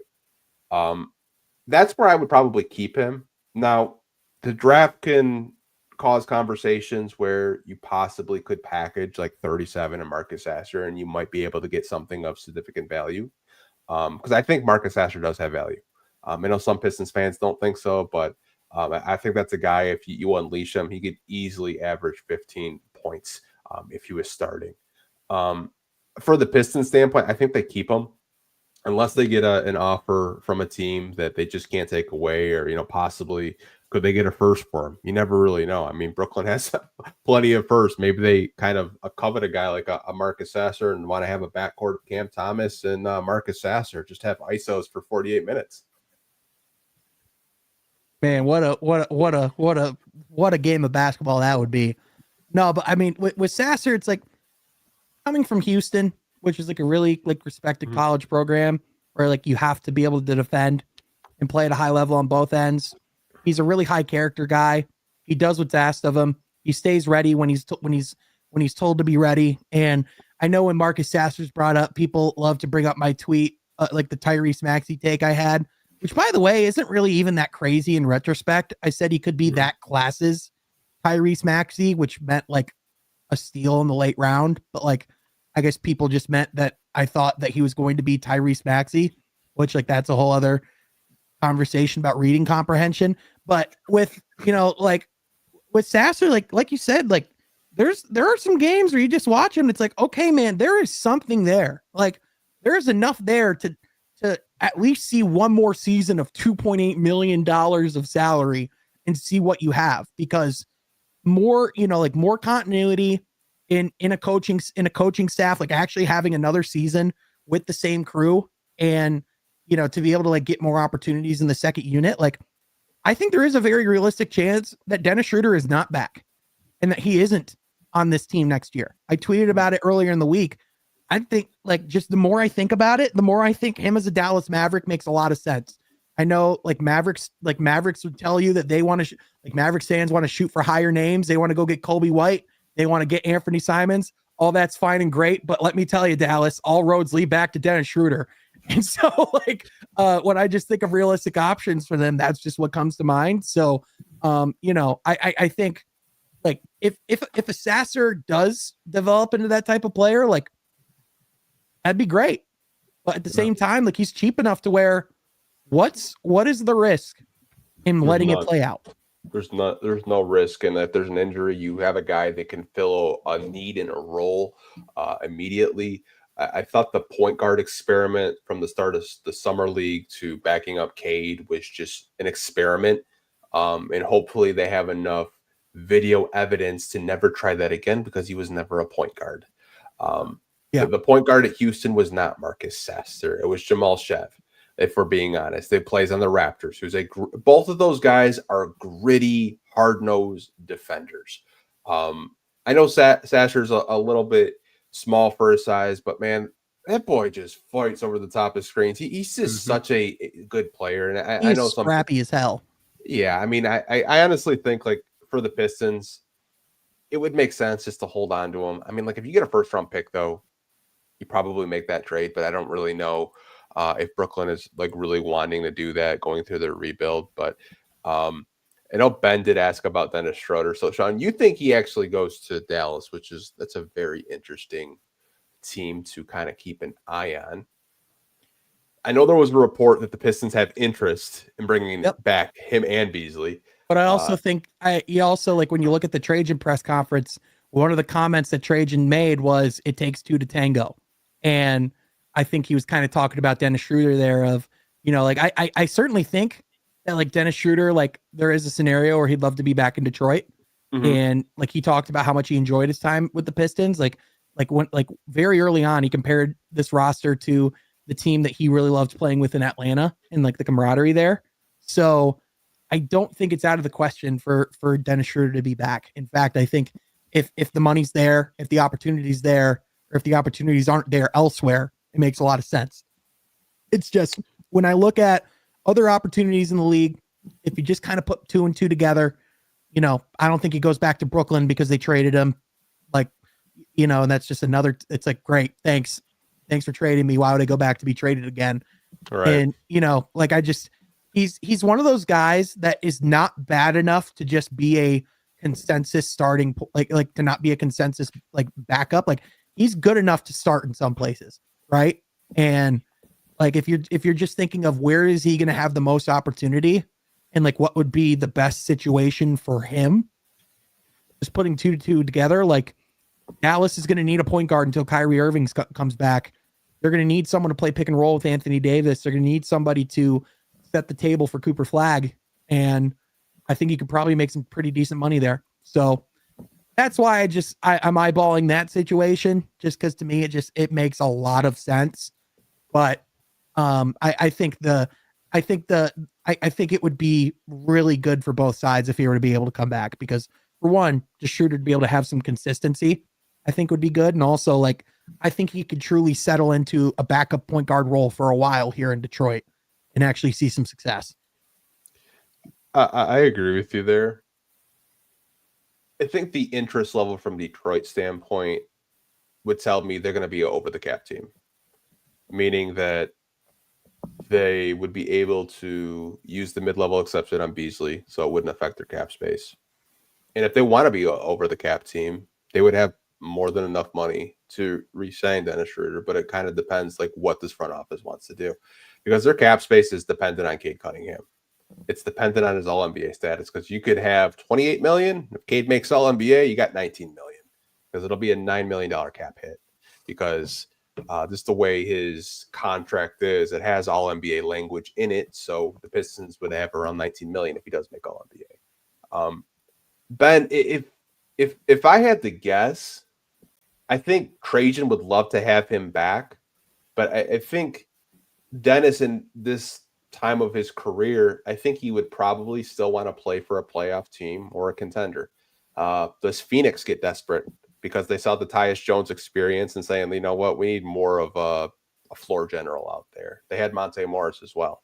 Who knows what happens in Phoenix? Maybe they look to try to, get a Dennis Schroeder and try to make the money work that way. I don't really know how they do that, but Pistons do have his early bird rights, so they do have a little bit of leverage there. If I had to guess, I think he might be gone, just because you don't really have the cap space that he's probably looking for. I don't really think he's going to want to take a hometown discount. He probably wants to get a little bit of the money that he didn't get signing with the Los Angeles Lakers. But I mean, overall, I think he'd be a good player to bring back. I just don't know how realistic that may be. When you get traded to 3 teams in one season, you don't take a hometown discount. No. But and on the other hand, he might want some consistency and might just say, "Fuck it, like I'll sign for $5 million. I just want some consistency in my life. I'm sick of uprooting like every 2 months. You never know." Yeah. So we'll do one more question. We'll wrap this up, and it's an NBA playoff question. So I know both of you boys love NBA playoffs. This is from a Knicks fan, actually, from DeMarco. He wants to know, who do we have in the Eastern Conference Finals, Knicks or Pacers?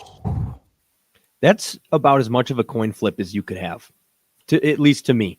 And I can see any scenario playing out except one getting swept or the other getting swept. It's going to be a series. It's going to be 5, 6, 7 games. The thing is, to this point, I really don't want to make a concrete prediction here, because the Knicks have been battle tested through this. The Pacers dominated Cleveland, and it's a thing where who's going to give? There's no way to tell at this point. If I'm talking about personnel, I really like what the Knicks can do, especially with Karl Anthony Towns against Indiana. So what is Miles Turner going to be able to bring and kind of to counter? How are they going to play Karl Anthony Towns? That's the biggest thing for me. But yeah, Brunson versus Halliburton is Hollywood. It's Hollywood. It's literally WWE. I mean, it's like last summer they brought both those guys in the Madison Square Garden show, and obviously they've been getting their tape out of it, which has been great. this series is literally like Ledgie said, this could go either way. If this series happens 100 times, I legit think it's almost 50-50 the way it breaks down. Yeah. The reason why I lean the Pacers today, and that's why I say today, because I could wake up feeling a completely different way about the series. That's how close it is. But the reason why I lean the Pacers today is because since January 1st, there's something ridiculous like 41-16 or 42-16. They've been playing really high level basketball. On top of that, I just think they have more depth. I just think they have more guys that they can pull on to and rely upon. And I think they have some players that can really kind of make guys like Karl Anthony Towns uncomfortable. And, I think the Knicks have a better 1 through 5. I think they have a better starting 5, but I think the Pacers have a better second unit. I think the Pacers have, just more continuity together as well. So for me, I think it's difficult to look at last year's Knicks Pacers series because they're almost completely different teams. And also there was a lot of health issues that didn't allow the Knicks to play up to their potential last year. And listen, man, if there's anyone here who's not gonna minimize the impact that Jalen Brunson can have, it's your boy. But at the same light, like, we are seeing Tyrese Halliburton come into his own in a special way this postseason too. And I mean, I just got to say, man, I absolutely love guys like Andrew Nembhard, and Aaron Nesmith and Benedict Mathurin. They just have all these guys who can get a bucket, but are also just really scrappy and good in their roles. So it's going to be 6 or 7, no matter what. But tonight, I'm leaning the Pacers. Yeah, Sean, to build off of that really quick, you're talking about Nembhard and Naismith and those guys who can lock down. The Knicks have gone on a path where they've had to deal with that, like, more than anyone else in these playoffs. You have Asar Thompson, you have Derek White, you have Drew Holiday, and they're making it work. So I'm curious if just having that, and I don't know if Nembhard or that would be a drop off from Boston and what they did, but yeah, tough no matter what. Yeah, I think my big point with those guys, though, is just how much they can get from a scoring standpoint. Yes. From an Andrew Nembhard and from an Aaron Nesmith. Like, Nembhard, I don't think there's a guy that, like, I'm more high on his future than maybe anyone else, in the sense of, like, this is another one of those playoff elevators. Mm-hmm. Like, you look at his regular season stats, and then you look at his playoff stats, he's better in the postseason consistently. Yeah. Like, this is like a Jamal Murray type situation. Not quite the same level, obviously, but I just mean, like, as far as like a playoff riser, he's one of those guys that, like, he gets better this time of year. Yeah, it's hard to say. I think the Pacers have a deeper bench, which could favor them. Not to say that Tom Thibodeau doesn't play his bench players, obviously Mitchell Robinson, Deuce McBride. I do think, though, Thibodeau is going to have to play Mitchell Robinson more than he probably wants to, just given the front court size that the Pacers have with Siakam and Turner. But I think the biggest high riser for the Pacers is going to be Nembhard and a guy like Obi Toppin. I think Obi Toppin could be a really big X factor for the Pacers. But I think the way that the Knicks have played, the confidence that they have right now, I feel like they probably feel like they could beat anybody. Having a really hard fought series with the Pistons, iron sharpens iron. They looked like the more physical team against Boston, and basically, 4 out of those 6 games, they looked like more aggressive, crashing the glass, moving the ball side to side. I think with the Pacers, where the Knicks might have a trouble with them is the transition game, because the Pacers love to run, much like the Detroit Pistons do. And I think that could, cause some difficulties with them, but especially in the transition game, because if you can try to force the Pacers in the half court, they can execute that as well. Rick Carlisle is a phenomenal coach. There's a reason why the Pacers are one of the best teams this time of year. He's been a phenomenal coach with Dallas, with the Pistons, and now with the Pacers. I don't know. It's really tough to say. If I had to guess right now, probably say Pacers in 7 because I know it's going to be a bloodbath. I know there are going to be games where Brunson goes off. Maybe Cat has a good game. OG. I thought Mikal Bridges was a lot better in the second round versus the Celtics versus the Detroit Pistons. I think the Knicks, can match up with them in a lot of positions. I think the Turner and Cat matchup is the one that I'm really intrigued by because they're both stretch fives. They both can protect the rim at times, but it's going to be fun. That's all I'm going to say. Just as a basketball fan, just take my Pistons fandom, my hat off. Yeah. I don't low key. I hate the Pacers. Just as a Piston fan, I'm hoping the Knicks win, but just the way the Pacers have been playing, man, it's going to be fun.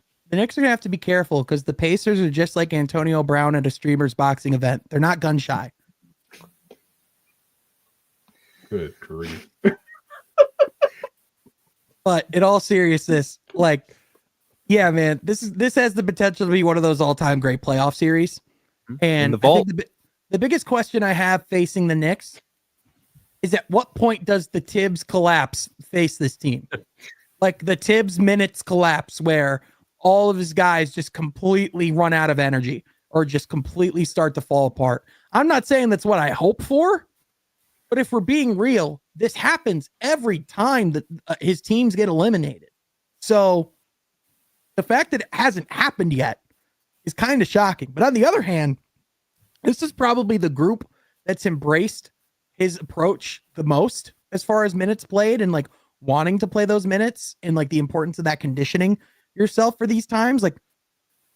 I think perhaps the most underappreciated aspect of a Jalen Brunson's game is his conditioning. It's the fact that he can play so well for so long, do so much. Josh Hart as well. He's been a minutes champion 2 seasons in a row now. Yeah, it's honestly insane. I'm surprised it hasn't bit them in the ass yet. Right. They were up 30 on Boston and you didn't take the starters out. I'm like, Tibbs, what are you doing, brother? They got to get ready for the Pacers. Play your bench. I think one of his assistant coaches needs to tap him on the shoulder and say, hey, you have 6 other players on the bench just chilling. But I mean, man, well, it's crazy. You look at their minutes played, you look at their averages for the postseason versus the regular season. And the thing that's shocking is just how not that different they are from the regular season. The Josh Hart and Mikal Bridges both averaged about 37 minutes a night during the regular season. During the postseason, Mikal Bridges and OG Anunoby went up to 40 minutes, but Josh Hart is still at pretty much the exact same, 37 minutes.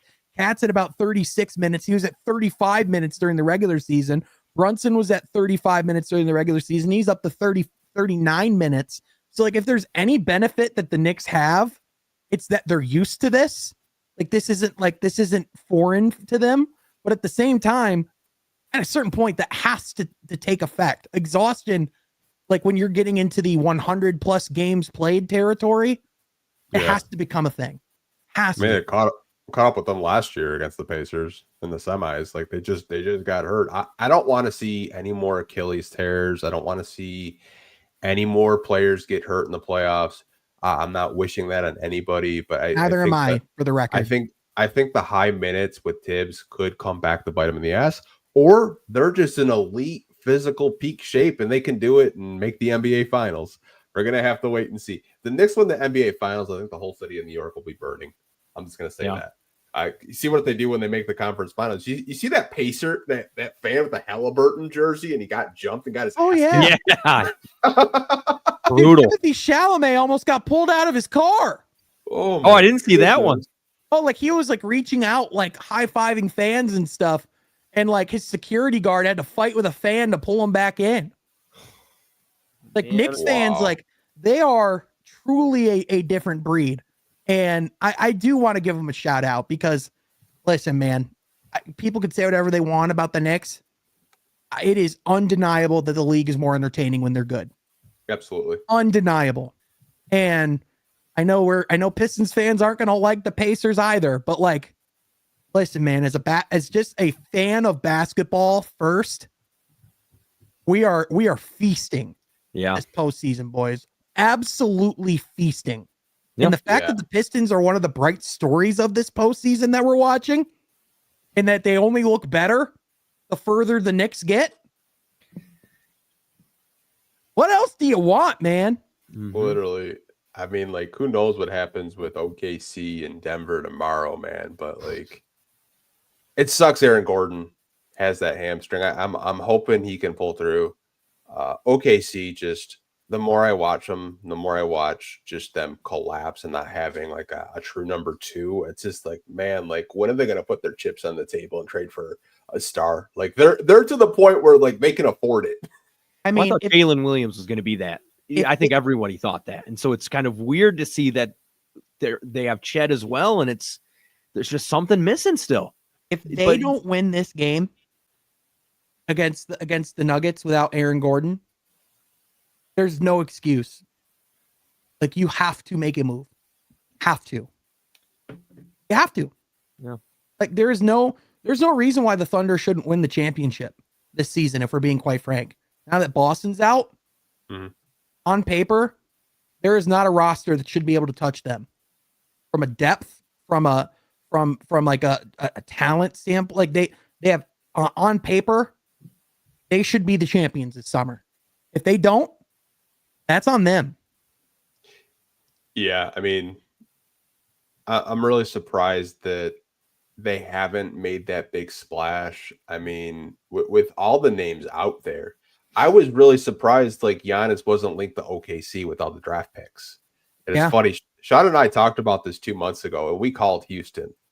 And yeah, it's funny. I was typing in Detroit Piston like trade rumors, and a video that we did popped up on my feed. I was like, oh, look at that. No shit. We were right. Yep.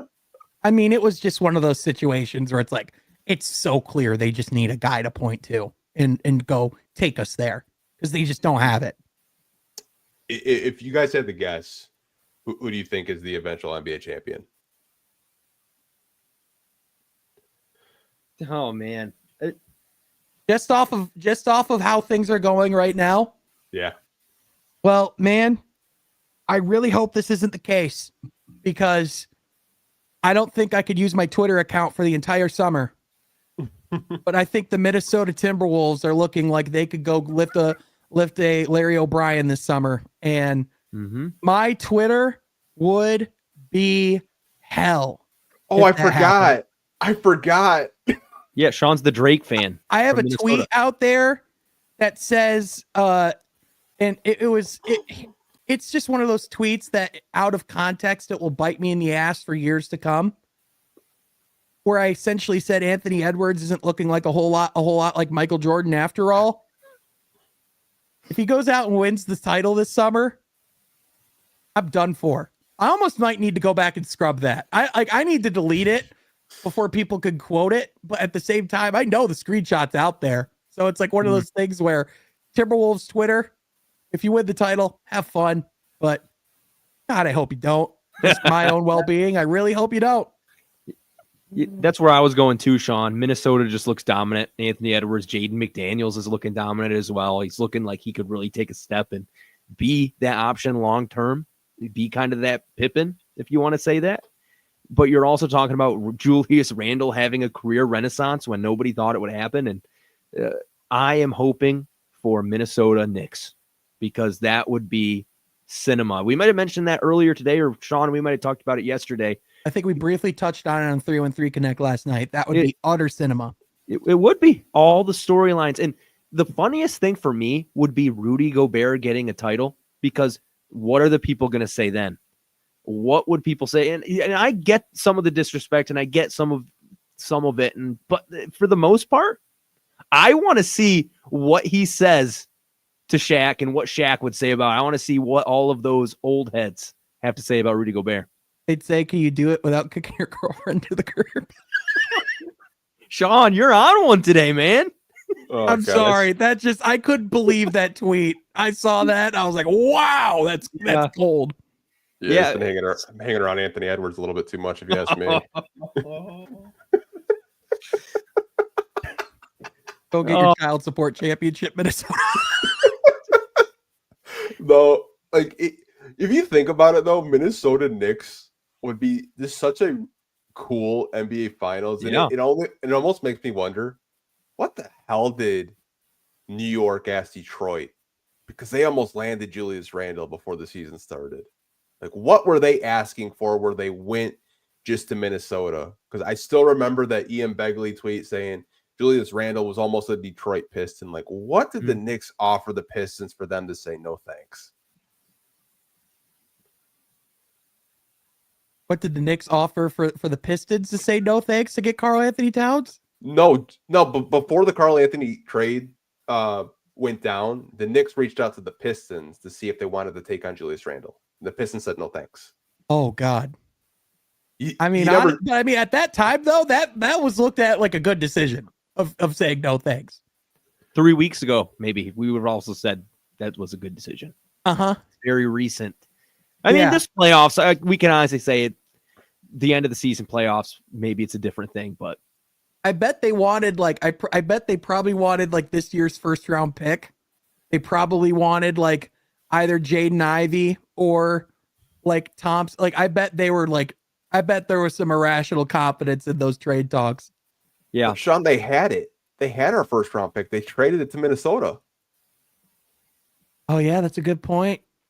They probably wanted Jalen Duren. If I had to think, they probably. Yeah, I mean, I guess I meant they wanted the pick that turned out to be Ron Holland, but like, yeah, to your point, they couldn't really have traded any of those picks because of the fact that they had to wait until that pick conveyed. So that's a good point. That's why it's got me thinking. Like, Trajan obviously is looking for a power forward.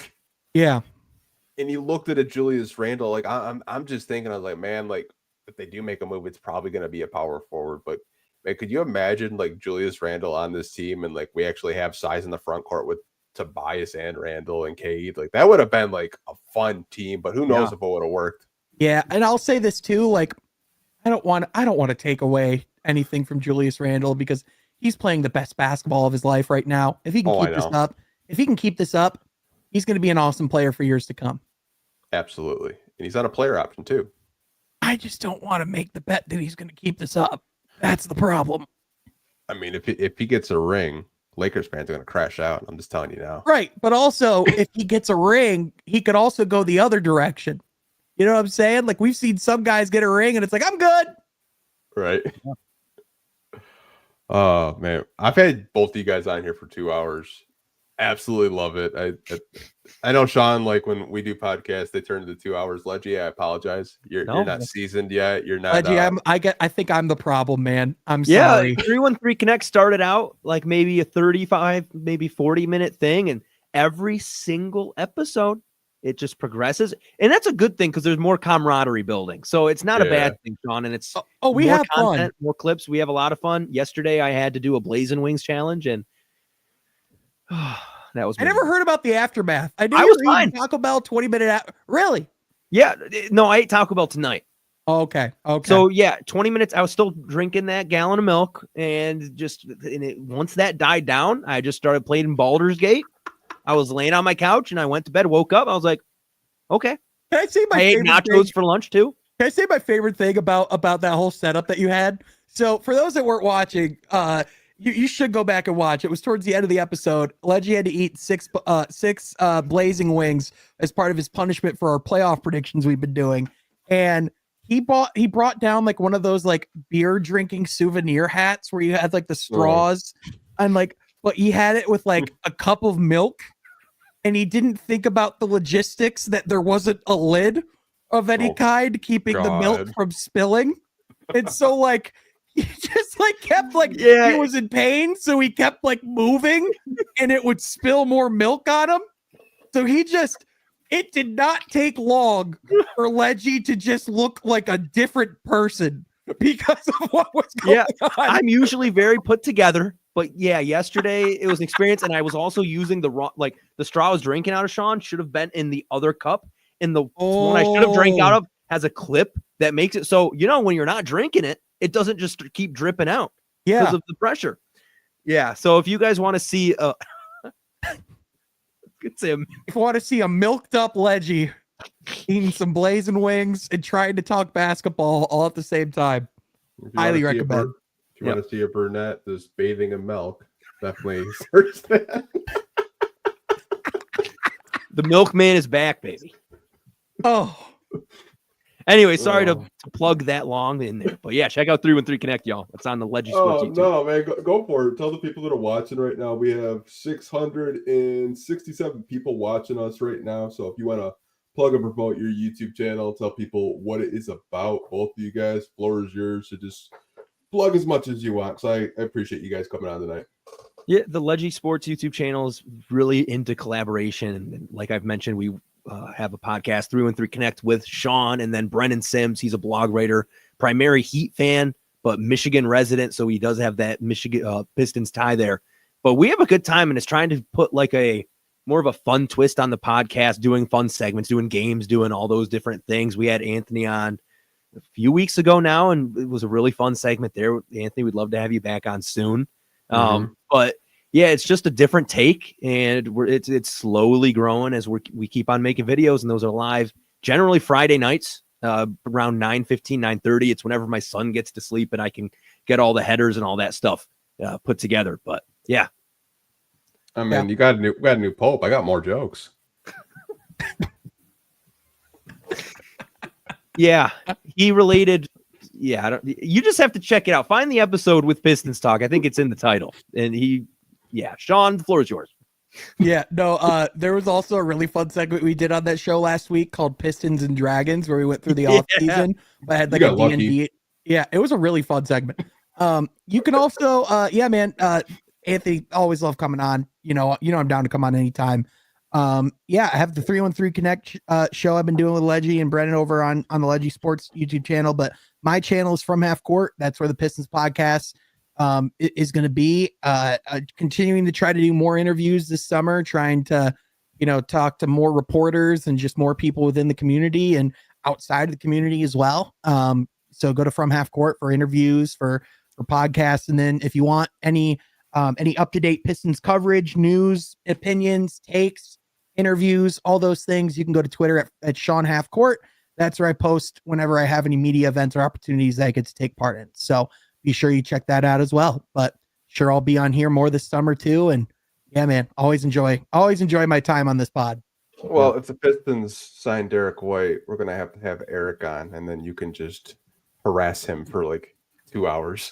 I have to confront him about this like tonight or tomorrow. Like I still can't believe he thinks Derek White's overrated. Like I love Eric. That is the most asinine basketball take I've ever heard in my life. My brother-in-law is a huge Spurs fan, and their family is all just Spurs fans. And so his favorite player is Derek White, and his Derek White memorabilia collection is, I don't want to put a number on it, but let's just say it's more than what a lot of people would spend on a lot of things, man. I don't want to put an exact number on there for his sake, but yeah, if you look at the boxes of cards, autographs, jersey cards, all that kind of stuff, he loves Derek White. So I've been able to see it before it's happened. He's the way, the truth, the white. Yep. Good Lord. Well, I literally just came up with that on the spot. I'm really proud of that. Anyway. You need to be put in the penitentiary, like straight up, man. I really do. I really do. I put you guys through a brutal conundrum tonight, and I apologize. It's all good, man. If you guys do want to follow Brennan, Ledgie, Sean, all their social media links, YouTube channels are in the description below. If you are watching live on YouTube right now, go check them out. Go support them. Go subscribe. Go like, all that good stuff. But until next time, you guys, have a good weekend. Have a good night. And as always, go Pistons. Peace.